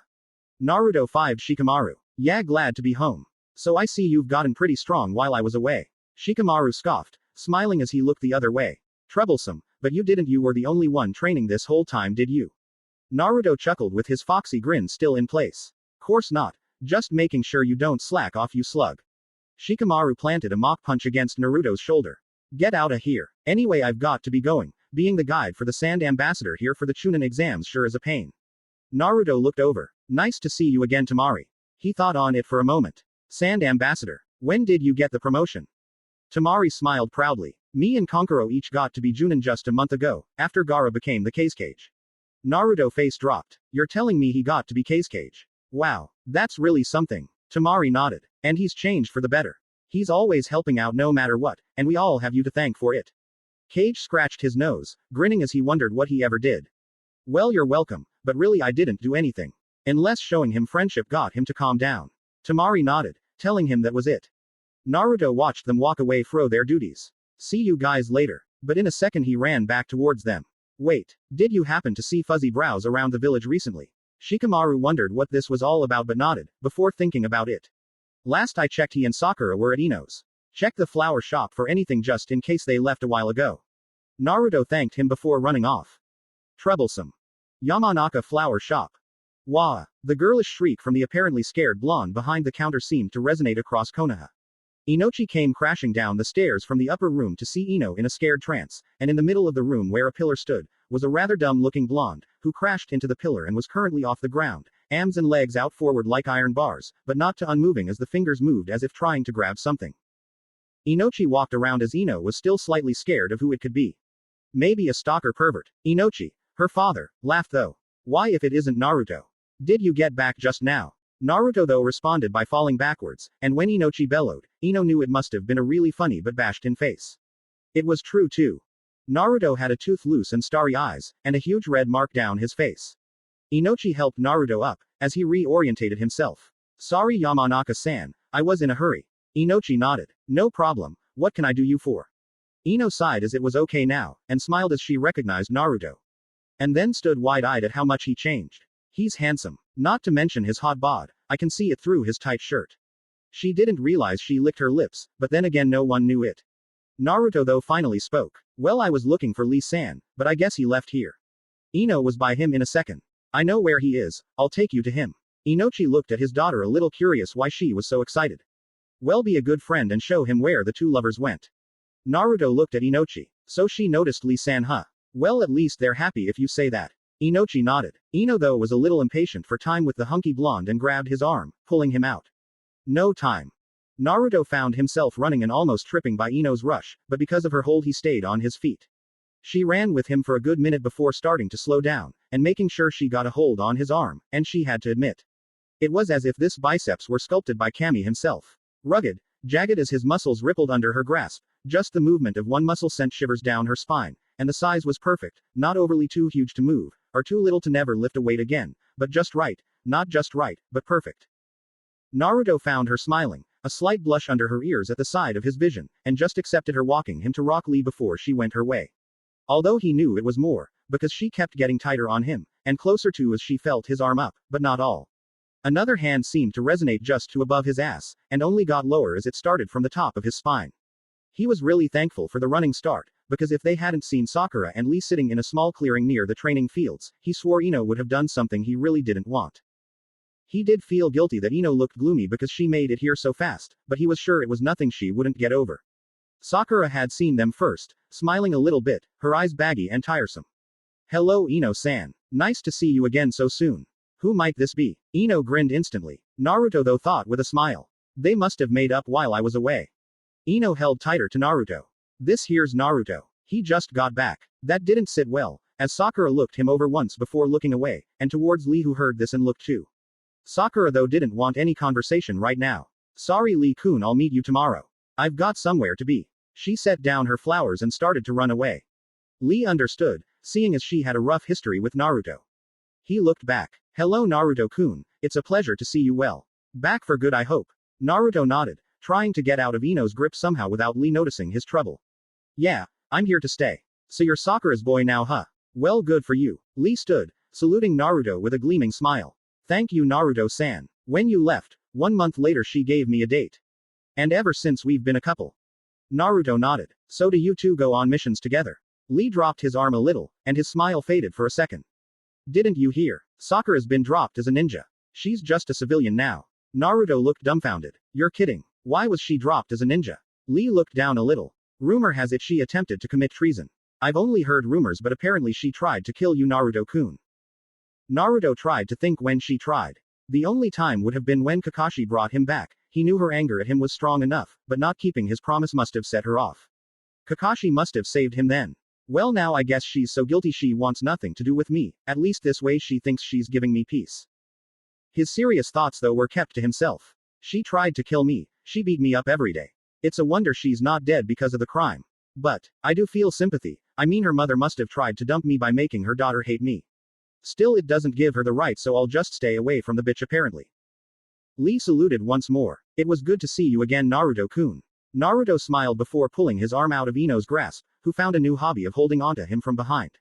Naruto held out his hand, and Lee took it. Good to see you too Lee-san. I'll see you around okay. I just wanted to see if you were okay, seeing as Gaara-san did a number on you in the Chunin exams that one time. Lee nodded, understanding before walking away. Naruto then proceeded to try and rip Ino off of him. Hey Ino-san, what's with you? Why are you holding onto me like this? Ino giggled. Because I think I love you Naruto-kun. Naruto then panicked. What's with you? He tried to push her off, and yet she had the strength to stay on. Ino, you don't love me. You and Sakura always fought for Sasuke-san before. Ino giggled still, trying to keep her hold on the hunky Naruto. So what? Can't people change Naruto? I mean Sakura-san and me stopped fighting, and she gone to Lee-san. She had a point, but Sakura still had hard feelings, which means Ino might only go for hunks, or prodigy students. He even heard she tried to hook Neji once. That made him realize it real quick. Get off Ino pig. That made her fall on her butt a foot away, but Naruto was standing over her, with a really mean look. You tried to seduce Sasuke. You tried to seduce Neji, and then Sasuke again. I bet you tried Neji a few more times, and now you're on me. Ino pig. You only look at the outside, you even diet and polish yourself to look beautiful. Beauty is only skin deep to you. To me, beauty is bone deep. I once thought Sakura to be beautiful, and thought she could change to like me, but no, apparently she tries to kill me. Once I even tried to see about Tenten, but she turned me down because of Neji, but then again she loved Neji just because of him, not because of who he was, or what he looked like. I'm looking for someone to love that will love me back for who I am on the inside, not the outside. So Ino pig, please screw some other brainless dolt. He turned and left Ino in the mud, wallowing in her pity and her feelings being broken. Inochi saw the whole thing, and knew his daughter was a little crazy about looks, but didn't want her to be raised like a piece of scum, so he tried to make her feel better about her looks, and apparently she took it too far. He only wished he had tried earlier to change it all. At the Namikaze estates. In a large cottage nearby to the Hyuga, Naruto found his father's house, and at the gate stood his parents. He walked up and they each wrapped an around him as they walked inside their home. Naruto sighed as he opened the door. I had a rather eventful day. First I find Shikamaru-san and Tamari-chan walking around, I then see Sakura and Lee-san together, and Ino tried to rape me. Minato's face dropped as his mother grinned. Funny, Minato was always threatened with girls raping him. It was mostly thanks to me he even got away with his element intact. Minato laughed at that. That was after you agreed to help the village. I mostly got away thanks to the Hiroshin. This time they all laughed. After they ate dinner and Naruto got into his father's vault for some more jutsu training, they decided to call it a night. Naruto heard the screams from the other room and grinned. Not having the time for it till now, I'm surprised they lasted so long. Jiraiya-sensei, you owe me a few bowls of ramen. Ha ha ha ha. He did manage to get to sleep though, and was dreaming about what he'd do in the skills evaluation Tsunade would give him tomorrow. Training Field 7. Tsunade stood close by as she and some others stood within the trees. Jiraiya, Minato, Kushina and Shizune too. Naruto stood inside a clearing, where a few people have gathered for his training. Who stood before him gave him a slight shock. Kakashi he thought would be there, of course because of the ninjutsu part of his exam, maybe even all of it, but what he didn't expect was Kurenai, but then again she was the greatest genjutsu master in all Konoha. His taijutsu exam was split apparently, between Guy taijutsu expert of all Konoha and Hiyashi the greatest Hyuga, whose style is as great as the iron fist of Guy, but what he didn't expect at all was his weapons tester. 10-10 stood with at least 3 huge scrolls, and that scared him slightly. Although there might not be a kenjutsu master in Konoha, he might have thought 10-10 was the master to watch out for, and if not then Kakashi was pretty good with a katana. Either way you looked at it, Naruto was in for a rather long day. First up seemed to be Kurenai when she stepped up to Naruto. Your first task is mine. Since you can't cast genjutsu you need to break it. Break my most powerful one and you'll pass genjutsu with flying colors. Naruto nodded. Kurenai stood still for a second before flashing a few seals, and in a blink of the eye Naruto was covered in needles, but he didn't die. He just felt the pain and screamed through his teeth. It hurt, truly, but not as much as his earlier days, where he almost died every time, but it still hurt. And if he knew genjutsu he knew only 3 ways to get out of genjutsu at all. Pain? Wrong. This type of genjutsu already give you pain, so hurting yourself won't work. Someone gives you their chakra. No peneng. No one will help me here. And pushing your chakra into your body and pushing the chakra of your opponent out of you. Thankfully, he had an infinity amount of chakra at hand, and he had very good control. He roared as he concentrated his chakra at a rapid speed, the needles coming out of him, but the pain stayed. He did need more, and he grinned, knowing Kurenai was having a tough time holding this jutsu. Kurenai indeed was sweating, seeing the amount of chakra being pumped out, and trying her hardest to keep the genjutsu in effect. Sadly it was not to be, as Naruto's chakra blasted around, and in doing so, Kurenai was done for. Her genjutsu in fact was turned upon her. But she backed it up and quit it, a little scared now. Kakashi walked up to her and pulled her up. It's alright Kurenai, take the day off, and get some rest, we'll test him from here. Kurenai vanished, a little panicked though.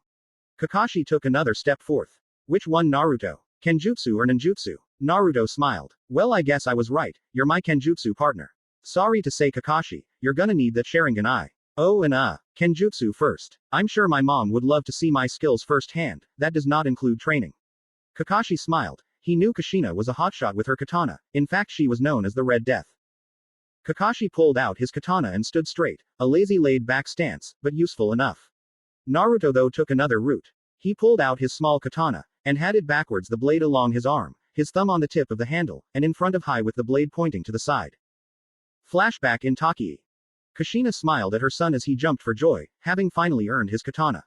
Although she was proud of his skills, he still needed his own style. Sadly, no one in Taki had skill, and the only other with katana training was someone she respected too much to ask. Although she did have an idea.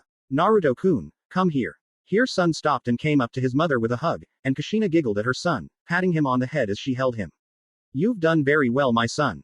But now it's time for you to make a choice. Naruto looked up to his mother, a little worried. You need to make a choice. Either you go alone now, and create your own style, or you stay with your current skills, and not be as strong as your father. Naruto looked at his katana now, worried he'd have to leave for a long time. No, he knew he needed this, and he knew he'd be able to do this without messing up Jiraiya-sensei's schedule. He smiled up to his mother. I'll learn my own style, Ka-san, and I'll make you proud. Kushina smiled and held her Naruto once more. I'm already proud of you, Naruto-kun. And so he left to practice what felt right to him. And found it. End flashback. Kakashi ran forward in a very fast motion, and made it to Naruto in a blink, but Naruto knew and dodged the downward strike, only to slash up to Kakashi's neck, where Kakashi ducked back to dodge, but thanks to his Sharingan being covered, his chin was cut a little as he flipped back, and held his chin for a moment, healing it. Good Naruto. You've cut me without the Sharingan. I know that was no fluke, but just in case, I'll use the Sharingan and find out if you're really that good. Kakashi uncovered his eye, and in the second he could see, he found himself on the receiving end of a flashing yellow light and Naruto striking down at him. He was wide-eyed for a second before shifting out of the way before the blade cut his arm off. It only took a moment, but Kakashi was on one side of the field, that was now currently in rubble. Truly that was a surprise to everyone but Jiraiya, Kushina and Minato, who knew his strength. Kakashi was panting now, that burst of speed he used to get out of the way was a little too much to use at once. He was truly impressed though. Naruto learned how to gain more strength, much like Tsunade. No, exactly like Tsunade. This was going to be tough. He knew his father's jutsu too, that yellow flash was a very fast move. Wait, there were no kunai like that around here. And this was kenjutsu, not ninjutsu. Maybe there was something to the Hirishin that Kakashi didn't understand about it and the kunai. He would figure it out later. Now was the test. Naruto grinned as he stood up again, and lifted his arm up with the katana sideways still. Hey Kakashi-sensei. I'll let you in on a little secret. Kakashi looked at Naruto for a moment. Then the most unsuspecting phrase hit him. You're worse than trash. A loud explosion followed, and in that explosion rage filled Konohagakure, and so did so much killer intent. People thought they would die from so much killer intent, and thought maybe the Kyuubi got loose, but no. Something worse got loose. Kakashi's rage from being crossed into his own rule. Disobey the rules, you're trash. But not caring for your friends, you're worse than trash. And he was called trash. I am not worse than trash. Kakashi had finally gone full out, and that was what Naruto wanted. Kakashi's katana was a blur of speed, being swung side, up, another up to a sideways and diagonal left, and Naruto had trouble dodging it all, but he was thankful his style was mostly defense, always there to block, and his arm able to back up the strength of the opponent to a complete stop. Kakashi had backed Naruto up a few hundred steps as they dances in sparks and blades. Kakashi was getting tired of this and twisted, using momentum and his fierce power to strike Naruto, but Naruto was ready, and twisted to the side, and stood stern. His blade blocked Kakashi's easily, and this disorientated Kakashi very much so, where he didn't move until he set foot onto the ground. He moved just as he could because Naruto used Kakashi's strength against him, ducking down and rushing the Junin. Naruto was behind Kakashi now, his blade along his arm, pointing to Kakashi. A blood splattered along the ground between them, and they turned, still in stance.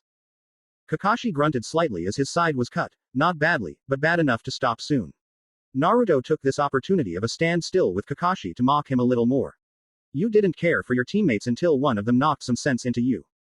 Kakashi ignored his pain as once again his anger rose, and his attack continued. Naruto blocked the first blow easily.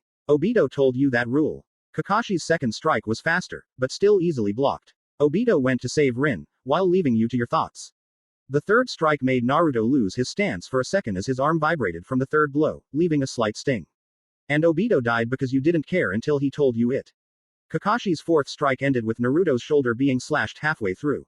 Naruto was able to stop it with his, but barely enough to keep the arm moving. Kakashi was furious now, and not going to forgive Naruto. Even if he was his sensei's son. You don't know what you're talking about. Obito was my friend. Naruto swung the blade off his shoulder, and swung at Kakashi, who dodged quickly. He only became your friend when he was dying. Kakashi and Naruto exchanged blades once more, struggling to end it. I didn't know any better before then. Naruto ended it, and swung for Kakashi's head, missing by a hair. And apparently not now either. Kakashi twisted from the second downward thrust from Naruto's strike, and swung for Naruto's arm again, missing as Naruto blocked it again. I cared for you all. Naruto stopped it once more. Again and again they exchanged blades, blocking, dodging, and everyone watching had sympathy for them both, and knew of Naruto's pain as well as Kakashi's. All you taught me was to walk up trees. Kakashi barely dodged as his blade clashed against Naruto's sideward swing. I also pleaded for you to be on the team. Naruto dodged to the right of the leftward swing to the ground. With Sakura Who attempted to kill me, Naruto's sword dented into Kakashi's a little as he aimed for the head, missing. And Sasuke Who put a Chidori through my chest. Kakashi's blade was cut in half, and Naruto's, whose blade cut it, was now at Kakashi's throat as Kakashi was laid on the ground. Time stood still as the two locked eyes, anger and pain filling both. Kakashi was first to speak. I cared for you, Naruto-kun. I poured every piece of my blood and tears into making sure you had a teammate you could trust with your life. It's true I failed, and Sasuke defected, but I tried to stop him myself. But before I could come back and see how he felt after my talk, he defected. Naruto stood still, completely unlenient, as he listened to his sensei. Kakashi sprouted a few tears. When Sakura was on the verge of accepting you, it was me who tried to talk to her, but she didn't listen. When she tried to kill you after Sasuke defected, it was me who stopped her. When your teammates stopped you, I tried to help you. I'm sorry, Naruto-kun, I truly am. But it isn't all my fault for failing you, it was also your team, who I tried to help in order for you to be accepted. I wish for your forgiveness. You can hate me for the rest of your life, for what I've done, but please. Forgive me. Naruto stood up, retracted his clean, and undamaged blade. Naruto smiled, soft eyes looking into the pained ones of Kakashi. I forgive you, Kakashi-sensei. And I don't hate you. All I wanted was for you to know, that you should never give up on your team, even when they don't listen. My 2-san never gave up on you and Obito and Rin just because you were like us. He gave everything to help you, and he did manage to change you. Kakashi saw Naruto hold out his hand, and in that gesture, he knew he was forgiven, and accepted it, being hoisted up on his feet before being hugged by Naruto. At first it gave him a shock, but then he smiled and held Naruto back, knowing his adopted Odoto only wanted to help Kakashi with his self-doubts. Most of them didn't understand what happened, or what was going on truthfully, mainly Tenten and Neji, but the others did. Guy actually wanted to cry, for real, this time for his comrade rival. He didn't deserve such accusations, even if they were true. But he did need to know it for himself somehow. After it all became sober, and the crying, pain, and happiness ended for the time being, Kakashi stepped away to go see his sensei while Naruto gone through his weapons training. In the streets of Konoha, Beikiju sighed as she enjoyed her stroll through town. Yesterday she didn't enjoy it, because she was so obsessed with trying to find a water source of some kind, being so used to water in Tsuchi. After finding none, she thought maybe she should accept being in Konoha, seeing as it was Naruto's home. After thinking that, she decided it wasn't so bad accepting another village. Actually, it might be fun. She did enjoy her night better, as she got to know how nature felt like in a forest instead of a cave of water. It was kind of relaxing, and the smells were great, almost like perfume all around her, and she loved it. Today she was going to get to know as many good places in this place as possible before searching for Naruto. While searching she found a smell, something so heavenly she almost ran into 5 people while turning corners to find it. And find it she did, in the shape of a small shop with the name Ichiraku. She didn't rush this time, savoring the smell as she entered the shop. When she arrived she saw 2 people, a rather cute girl and apparently her father who seemed like a pretty tough character, but with that smile he was as gentle as a sleeping cat. She sat down and looked up, closing her eyes and smelling the aroma once more. Tsuki noticed her after she sat down and smiled, loving the early service to the shop. He didn't usually get customers this early in the day. Well, hey there little lady, welcome to Ichiraku Ramen. What can I get ya? Beikiju looked at the menu and licked her lips. I'll have a miso, pork and a large beef ramen please. Tsuki started the ramen for the large bowl as he got the cooked ramen out for the 2 other bowls. Ayame gave the girl a glass of water. Here you go, water's on the house. Beikiju thanked the girl as she got her first 2 bowls. She grabbed some sticks, all while smelling the sweet scent of ramen before she started to eat.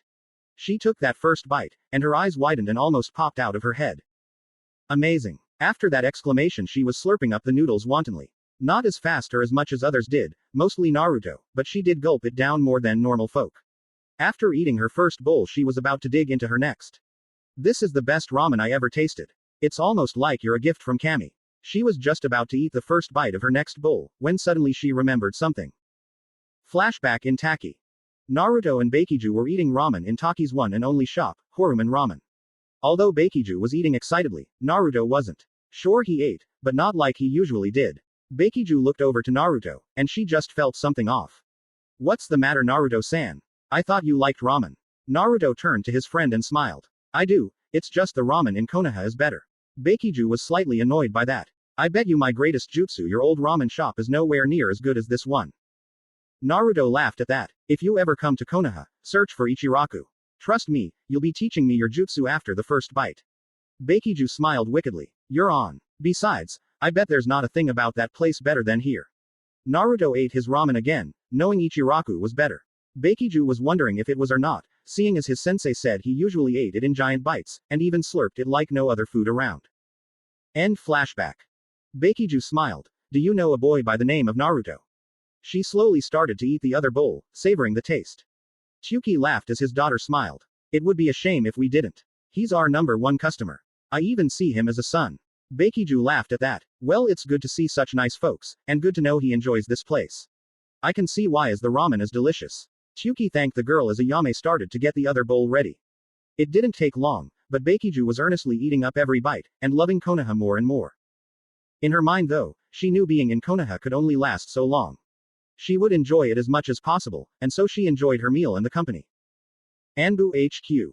And that's how you should take out the target. Roger. Anbu suddenly vanished from the room.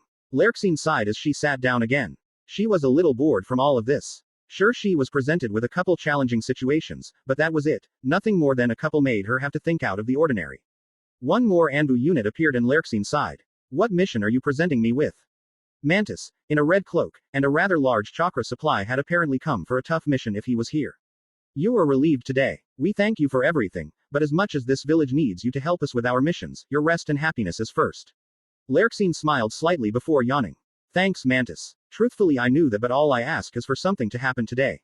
Something interesting, something I can do that doesn't involve thought process. Mantis laughed at this, seeing her fidget was always a treat for them. Well, maybe you can take up a mission yourself. Or you could take the day off to train or even get something to eat. Lerxine grumbled as she looked over her reports. I'll take up a mission. I'll request one for that matter. As she began to call out those words, her smirk raised, and she vanished, leaving a very stunned and very confused Mantis behind. Training field.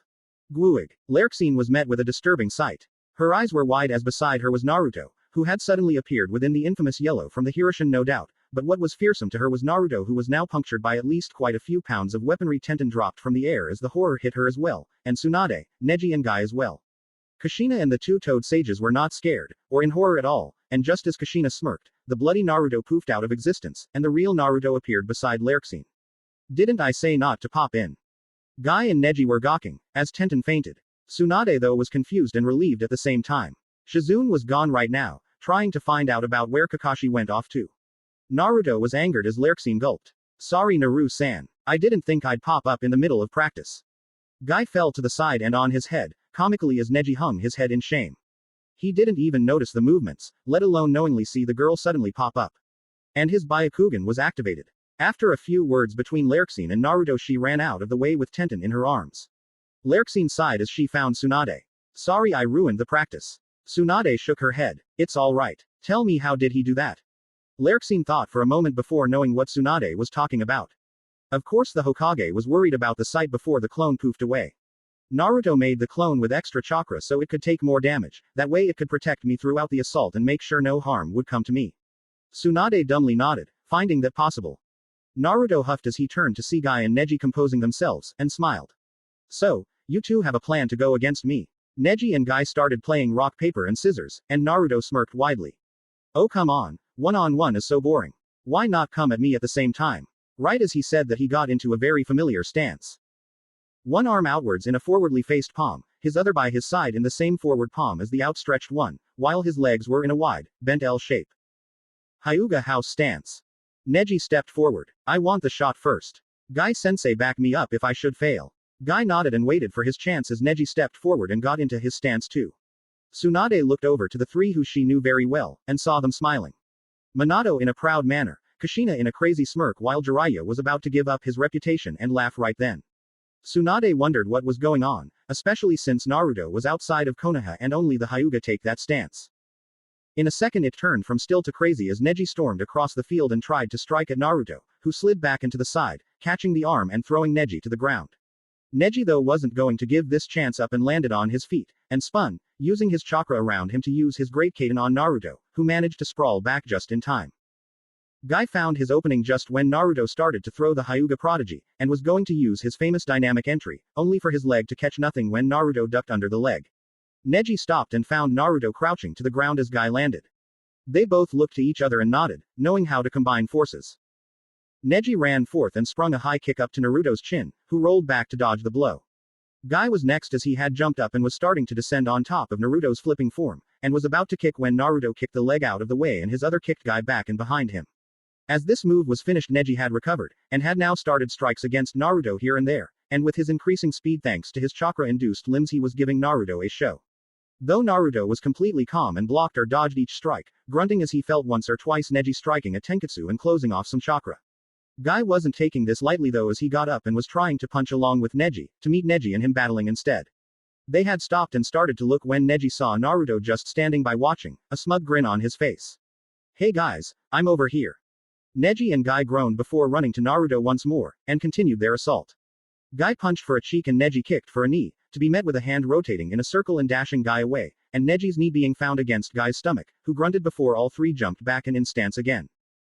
Tsunade was looking towards the three-person group beside her. "How does Naruto know the Hyuga style of fighting?" Jiraiya answered this. "There's a kid in my spy network. Some former Konoha civilian. He knows the old Hyuga way. It was more perfected before the Hyugas gone to be too arrogant in their abilities and stopped using it, and now they are the most lethal clan in Konoha. But because of their quick styles they have low reserves, but high control, thus why they have to finish their enemy quickly. This kid though found out about the old ways and perfected them about 10 years ago. When I made it into Tsuchi with Naruto. The kid was Naruto's taijutsu teacher." Minato nodded. "He's also the one who did the jutsu for me to come back alive. He also became a good friend of the family now. He and Kushina-chan were good friends while I was away." Kushina giggled with her grin growing wider. "Yep, he is such a good kid. Not to mention his bloodline helped us out in more ways than one." Tsunade whistled as she found out that a former Konoha civilian was in Tsuchi. Sarutobi must have moved him. As the kid a ninja. All three nodded their heads, but only Jiraiya answered. "He's the assistant Tsuchikage. And even stronger than the Tsuchikage himself." Tsunade laughed nervously as she thought how bad it would be if Tsuchi hadn't been on good terms with Konoha. Neji and Guy once again started to attack as Naruto was continuing to be on the defensive. Neji struck a low blow, trying to close off a few vital points, but Naruto used his earlier moves, much similar to him as the Hyuga used this type of style to stop opponents' attacks. Neji tried to swing a kick towards Naruto's head and Guy gave a punch from the other angle. Naruto ducked easily and grinned as he called out, "Hakusho, Teizenko." Neji punched low to the gut. Naruto bent sideways, Guy slid a leg down to trip both legs and both legs slide in a split. Neji sent a knee up to strike and found Naruto bending back. Guy split under Neji and uppercut Naruto's shoulder, but Naruto spun back away from them and found Neji striking his head, and dodged to the left of the arm, and Guy kneed Naruto's back, but found flipped, having the knee pass and Neji tried to slam his elbow down into Naruto's chest, only for Naruto's flip to dodge both the knee and the elbow and the two to switch sides again. They stopped though as Naruto smirked, his eyes slightly glowing blue.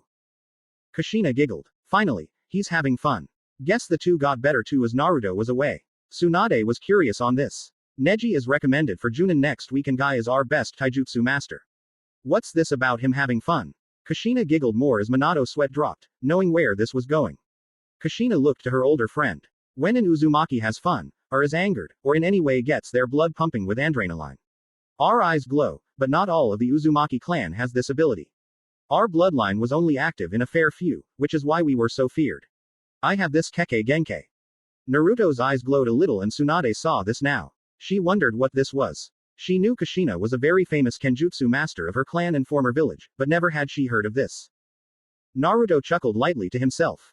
"Okay guys, I'm impressed. You've awakened my blood. Now it's time for me to go on the offensive." Both Guy and Neji were at a loss because of this, and slightly worried. They knew Naruto was slightly playing with them, and were scared he could do a lot worse than only give them a few bruises. Naruto was a flash, and a punch came quick and hard towards Neji's face. It was only a quick reflex and his Byakugan that saved him as he dodged, but only by a hair as the fist grazed his ear. Naruto's second punch came to the other side and found it faster than the other blow, but he managed to back away and dodge in time. Although he found himself in a very awkward position, leaning back and trying to dodge the blow. Naruto however didn't wait for him and delved Neji's gut with a powerful kick, and sent the Hyuga flying into the bushes and near Tsunade, where she found him knocked unconscious.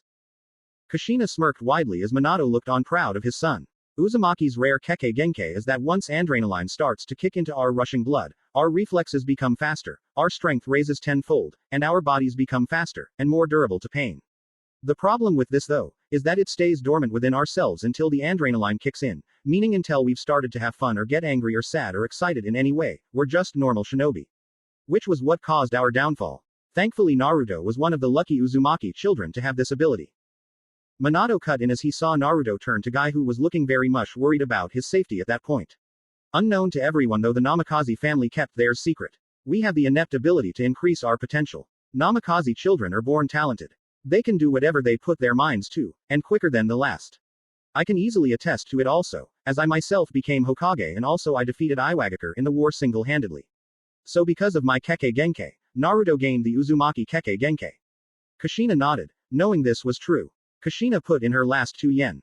If Naruto were to give children from normal people, his children would have the Uzumaki bloodline and Namikaze bloodline all at once, but if he were to marry and court with another Kekkei Genkai user, their children would have all 3 bloodlines, and their other bloodline would be more powerful. Naruto grinned as he was awakened. Guy-sensei, you might want to open your gates. Or this might be a very painful experience for you. Guy didn't have a chance as Naruto quickly flashed his way behind him and kicked the Junin away a few feet. Jiraiya spoke this time as he saw Tsunade was still a little confused. Let's just say that Naruto's bloodline is now. Guy stood up and got into his stance. Fully. Guy opened 6 of his gates all at once and the forest was almost blowing away at the release of chakra. Activated. Guy and Naruto disappeared from their spots, and reappeared in the middle in a clash of yellow and green, grappling for control, a crater from their combined powers forming under them and growing around them as it grew deeper. Naruto grinned as Guy was straining from the gates being opened and not able to overpower the blonde. Come on. Let's see you beat me at taijutsu. They let go of each other and separated, and yellow and green filled the area as they sped across the plains, destroying the ground, the trees, and even ripping the clouds to pieces as they fought with such intensity. Guy came up to Naruto's yellow-covered form with a multitude of extremely blurry and fast punches, in which Naruto dodged easily while sending a kick or two, only to be blocked by a hand and leg every time. No one there but Minato and Kushina were able to follow the movements of each fighter. Minato because he was the fastest shinobi alive, and Kushina because of her bloodline. Naruto threw a punch at Guy, who dodged to the side, and kicked to the blonde's head, only for it to be blocked by the same punching hand, and Naruto twisting around to land a backhand against Guy's cheek, who ducked down and rolled behind Naruto and spun upwards. Konoha Daisenpo. Side kicking to Naruto's mug was unsuccessful as he ducked, but Guy didn't stop. He was on the ground again and spun a sweep kick in chance, but Naruto jumped upward, and that was what Guy wanted. He jumped up beside the blonde to give the final spin kick, only to find his leg caught in a grinning Naruto in a blurry yellow light. Setsuna Senku. Minato grinned as Kushina laughed. They knew this taijutsu well thanks to Naruto exploiting them one time. Jiraiya shook his head. Guy's a goner. Guy looked on in horror as Naruto was lifting his leg for a kick. And saw a bright yellow light for a split second before darkness took him. To everyone else, Naruto was going into a kick and suddenly a bright yellow flash covered the area, and Naruto was on the ground, while Guy fell from above him. Naruto let his arm out and caught Guy at the last second before walking over to Tsunade. So how were my skills so far? Tsunade was slightly gawking at the performance. It took her a second to get her senses back, and smiled. Your kenjutsu was cage level, that's for sure, even if it was short and not very flashy. Your weapon evaluation was short, but it would seem you live up to your high-skilled targeting. As for your taijutsu, it was a very amazing show you put on, and I would say you're as good with ninjutsu as you are with taijutsu, right? Naruto nodded, knowing the genjutsu was a very amazing piece of work for getting out of one. Lerxine was swooning at the moment, not even hearing the words before or now. Naruto was amazing, and she wished she could have a guy as great as him. Why not have him? He's certainly good enough, and will be needing a few good wives. I'll talk later. Shizune got Kakashi finally and returned. Tsunade-sama, sorry it took so long, did I miss anything? She saw Naruto carrying an unconscious Guy and a Neji right by his feet. Oh, that means I missed Naruto-kun's taijutsu. Sorry I missed it, was it good? Tsunade and the rest of them chuckled and laughed at her misfortune. Minato spoke. It was even better than I could ever do. Shizune dropped her head in shame at missing it all. Kakashi walked behind her and passed Naruto into the field. Naruto nodded and set Guy down. Ninjutsu now. I'll talk later. Tsunade nodded and got Awakening Tenten to go get some rest. Everyone stood in a group and watched the activities. It was going to be one hell of a fight. Did you see it? Naruto was asking as Kakashi was getting ready for the last part of the test. Kakashi nodded. I'll think it over later. For now, I want to see what you're capable of. Futen is a rare ability, but is a great attacker when it comes to a shinobi. Asuma. Asuma uses his Fudan abilities in his chakra-inducing trench knives to extend and sharpen the blades. But there is also another similar power when it comes to defense. Try to attack me, Kakashi-sensei. Kakashi smiled behind his mask and took a kunai out quickly, and threw it towards Naruto, who stood still, and as it came up, Kakashi saw in normal view that the kunai turned, and was flung past Naruto without even a slight bit of trouble. Naruto grinned. Try some more, Kakashi-sensei. Kakashi grabbed 10 and a few shuriken along with them and threw them all towards the blonde student, and this time, to all visible eyes, they saw wine suddenly spew out of Naruto and the weapons either turned away or stopped and dropped. Kakashi grinned behind his mask. Wind used against the body to keep away the normal throwing weapons. How does it hold up to swords? Kakashi drew his and charged Naruto, and when he swung down, a thick amount of wind and steam poured out and stopped Kakashi in his tracks. Even if Kakashi was holding back, he knew the blade was not going anywhere.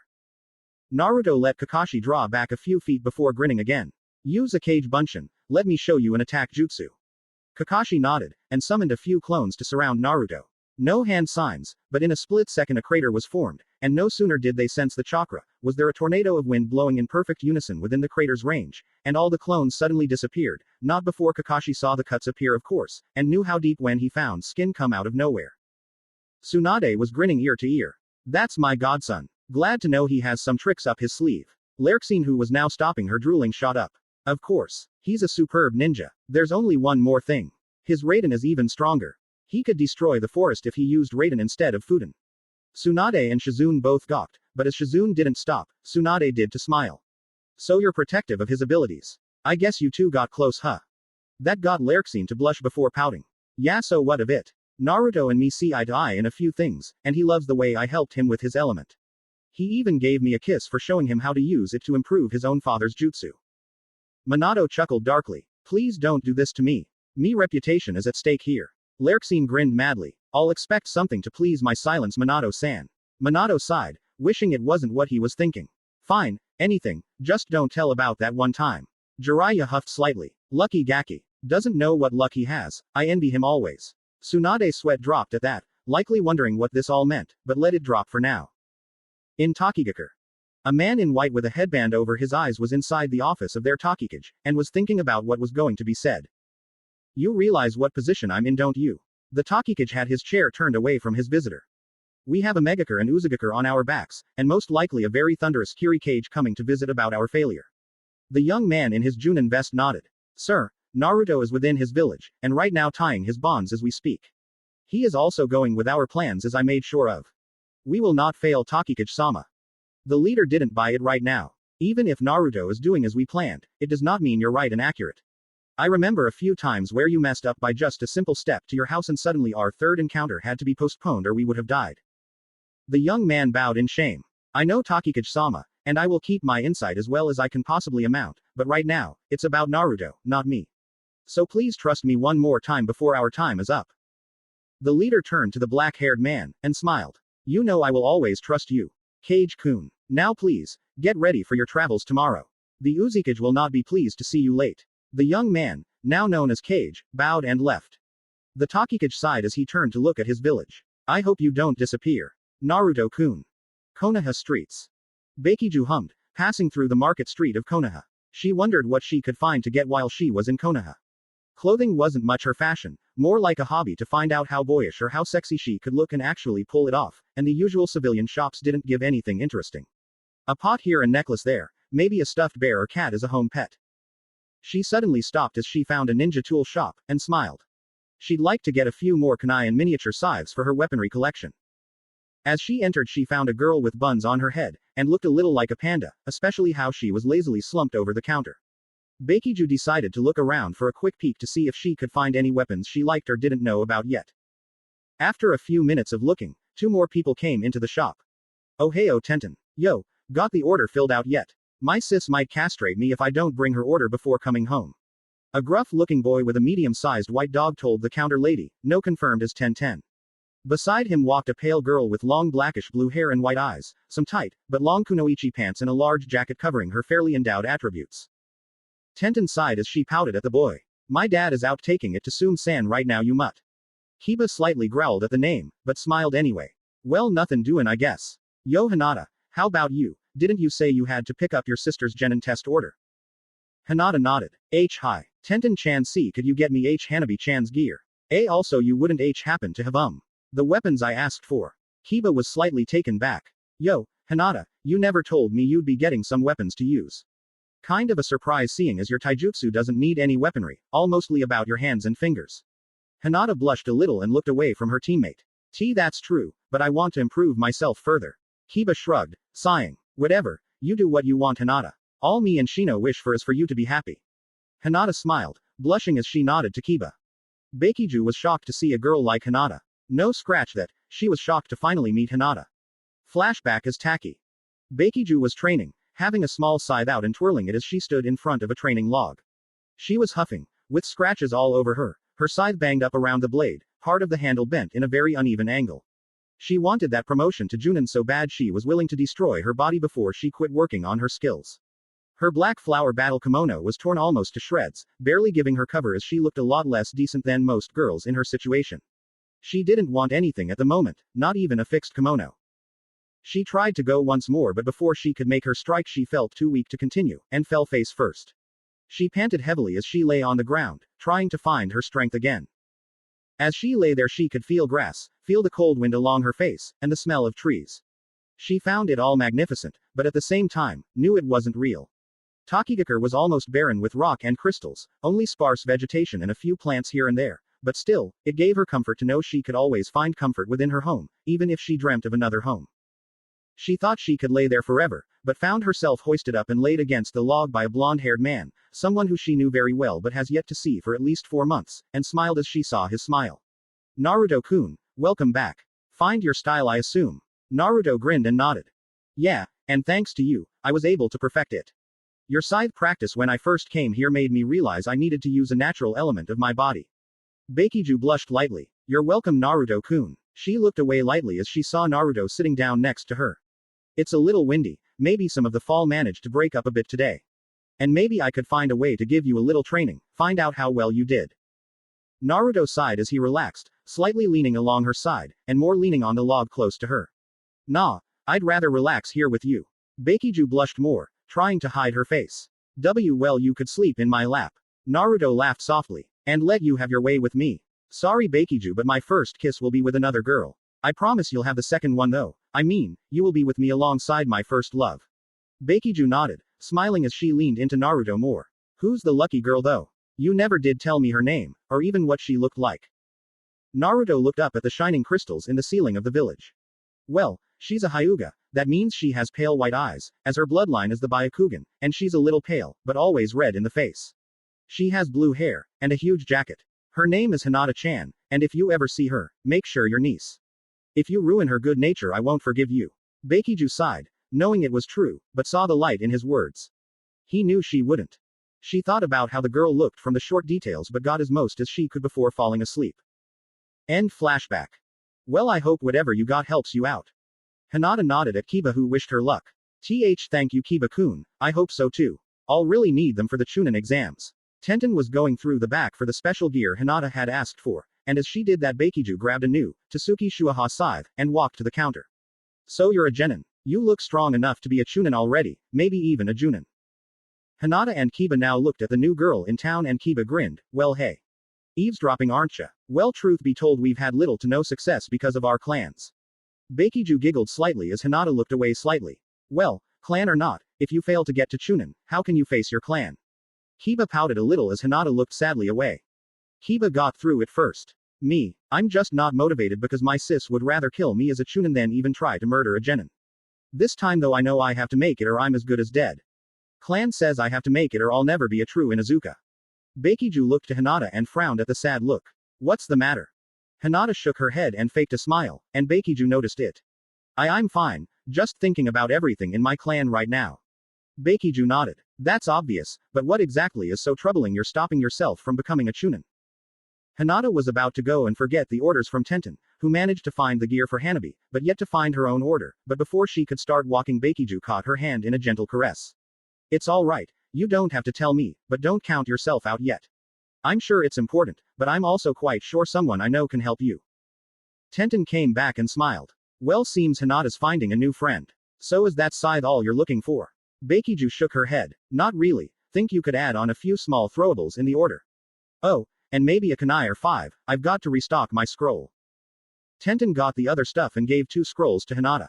There ya go Hinata-san. Oh, that's right, I almost forgot, find a third for the exam. Bakiju was slightly curious. Third, Hinata nodded, blushing a little as she took her 2 scrolls. Me and Kiba are the only genin left, and not including Naruto-kun. We have to find another genin to help us take the exam or we forfeit by default. Bakiju paid for her stuff and stocked the kunai and throwing scythes into her own scroll and threw her new weapon along her back. Why not Naruto-kun? Hinata blushed deeply, and Kiba was really confused by that question. He's out of town for a while, we don't even know if he'll be back by the time we have to go. Bakiju smiled mischievously. Oh really? Well now you know. He returned yesterday afternoon, I was with him when he came back. He'll be by the academy I believe. Something about a teacher he had. She was thinking about the name that was given but couldn't put her finger on it until Kiba answered her. You mean Iruka-sensei? Wow, guess I'll go greet him. Hey Hinata, think we should go find out about her favorite knucklehead. Hinata was blushing really red, and also pushing her fingers together. Why yay, I'd like to see him again after all this time. Kiba smirked. Yeah, so let's get going huh? Akamaru, let's go see Naruto. Akamaru barked around all this time, lightly and unnoticed as he looked for anything to entertain him, now called he barked out the door, excited to hear about Naruto. Tenten looked on as the group left, and as soon as she saw Bakiju start off she wanted to know badly. Hey, you didn't just say that to get her hopes up did you? Bakiju smiled and turned around a little, looking with a sideways gleam.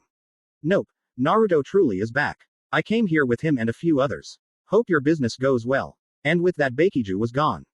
Konoha Shinobi Academy.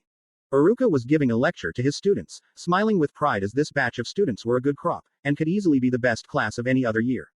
That was, until he spotted a few grades a few days ago, and knew he had at least 3 weak youths, or the normal dobi of the class. As he was about to let out for some exercise, a poof came out of nowhere by him and there stood Naruto. Why, hello Naruto. Glad you could make it. Everyone in the room gasped, and a few even fell out of their chairs in fright.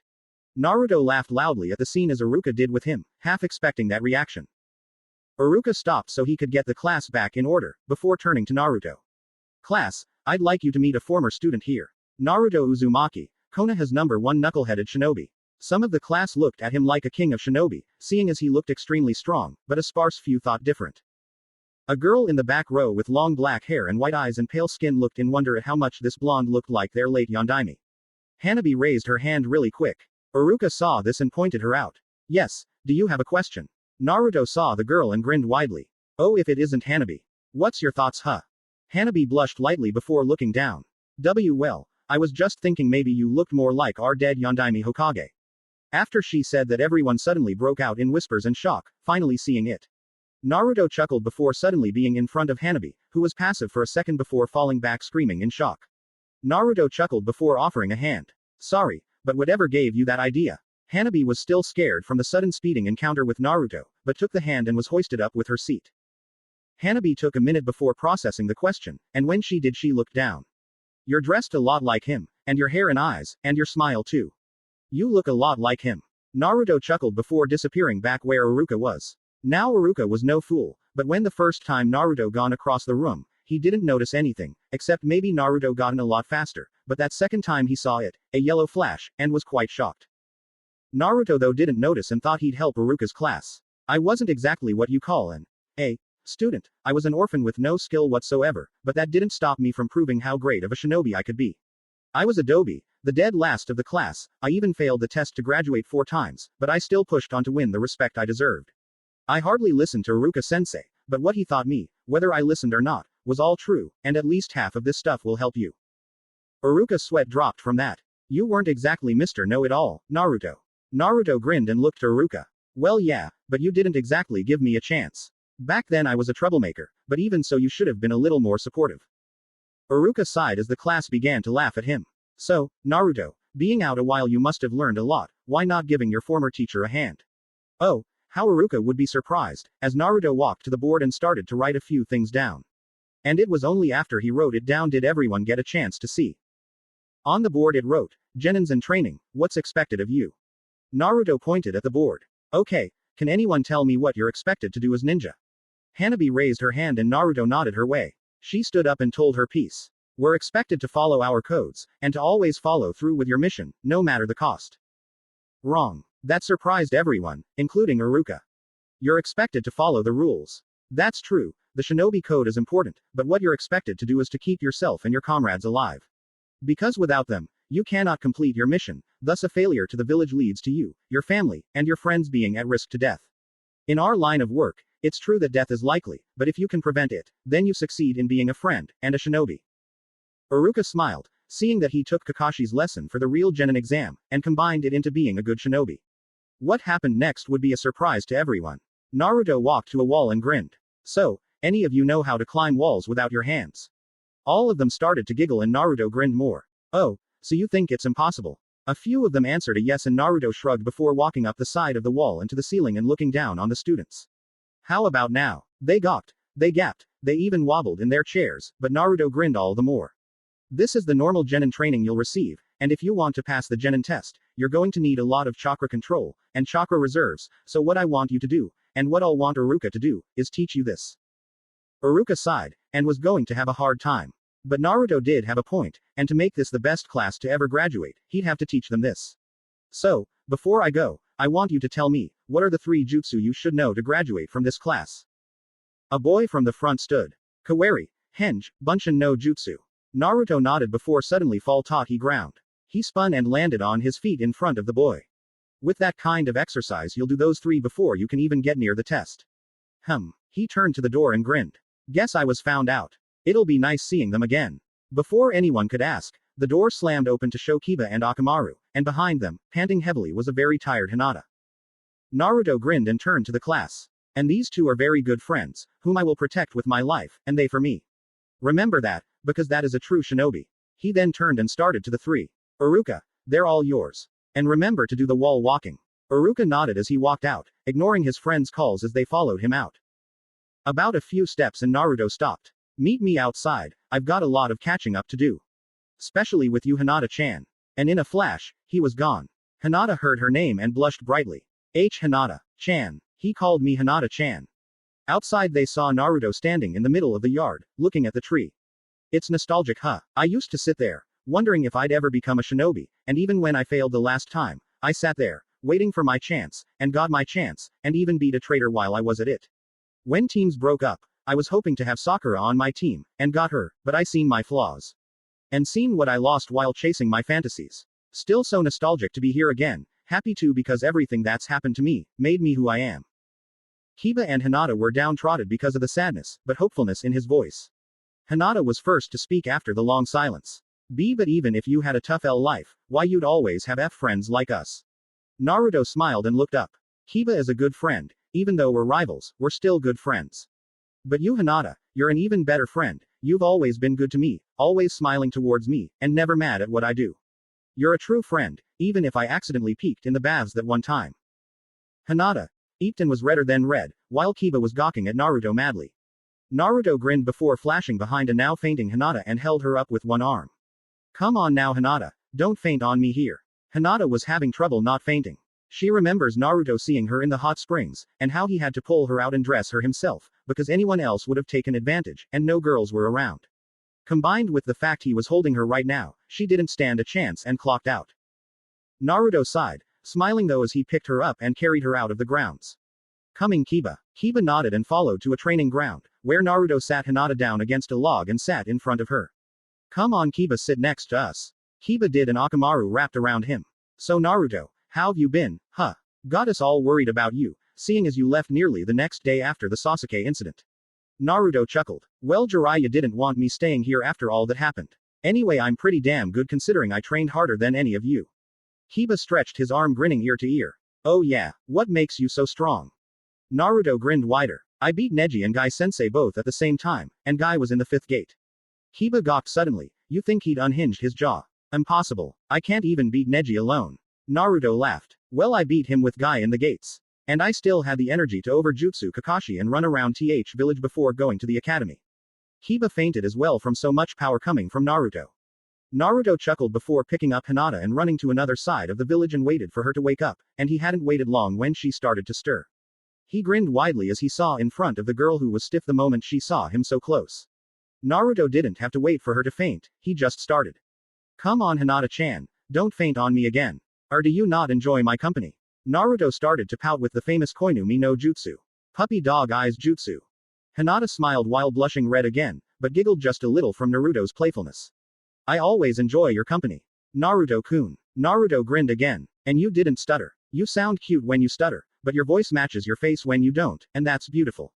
Hinata turned even redder, if that was possible, and Naruto got a little closer. Hey Hinata-chan, the Chunin exams are in a week, and I don't have a team. Is there any way possible I can join up with Team Kurenai? Hinata was slightly shocked at this. How did you know it was a team exam? Naruto sat up and smirked his fox grin. Shikamaru told me, he is helping with it. Hinata smiled. Why yeah, we do need a third member. Naruto looked back. Kiba's strong enough, and should have been Chunin already. But you Hinata-chan, you have what it takes to complete the exams already, so why didn't you do it while I was away? Hinata looked down sadly. I'm busy. If I don't make Chunin, I'll be disowned. If I do, I'll take the spot of clan leader, even though my father will make my little sister leader if I refuse. He also said if I fail again, I'm no longer his daughter. Naruto sent out a wave of killer intent, and Hinata was surprised at this, and looked up to see the angry Naruto. It was only a second, but once it ended Naruto looked up with determination, not anger. Well let's show him what you're capable of Hinata-chan. We'll train together until your father can't even keep up with you. Hinata smiled, knowing he cared and loved him even more for it. She was called beautiful, strong, and more so, a great friend. She couldn't be happier at the moment, and it helped that Naruto's courage sent her into a courageous mood. Let's train Naruto-kun. I want to show you how much I've improved. They got up and started talking about their skills before doing a friendly spar with each other, and having the time of their lives. In a tree on the side of the field was a figure, watching them spar. The figure grinned wide as it watched. Kyuubi. He'll be trouble, but he'll also be great if we ever get the chance to have him.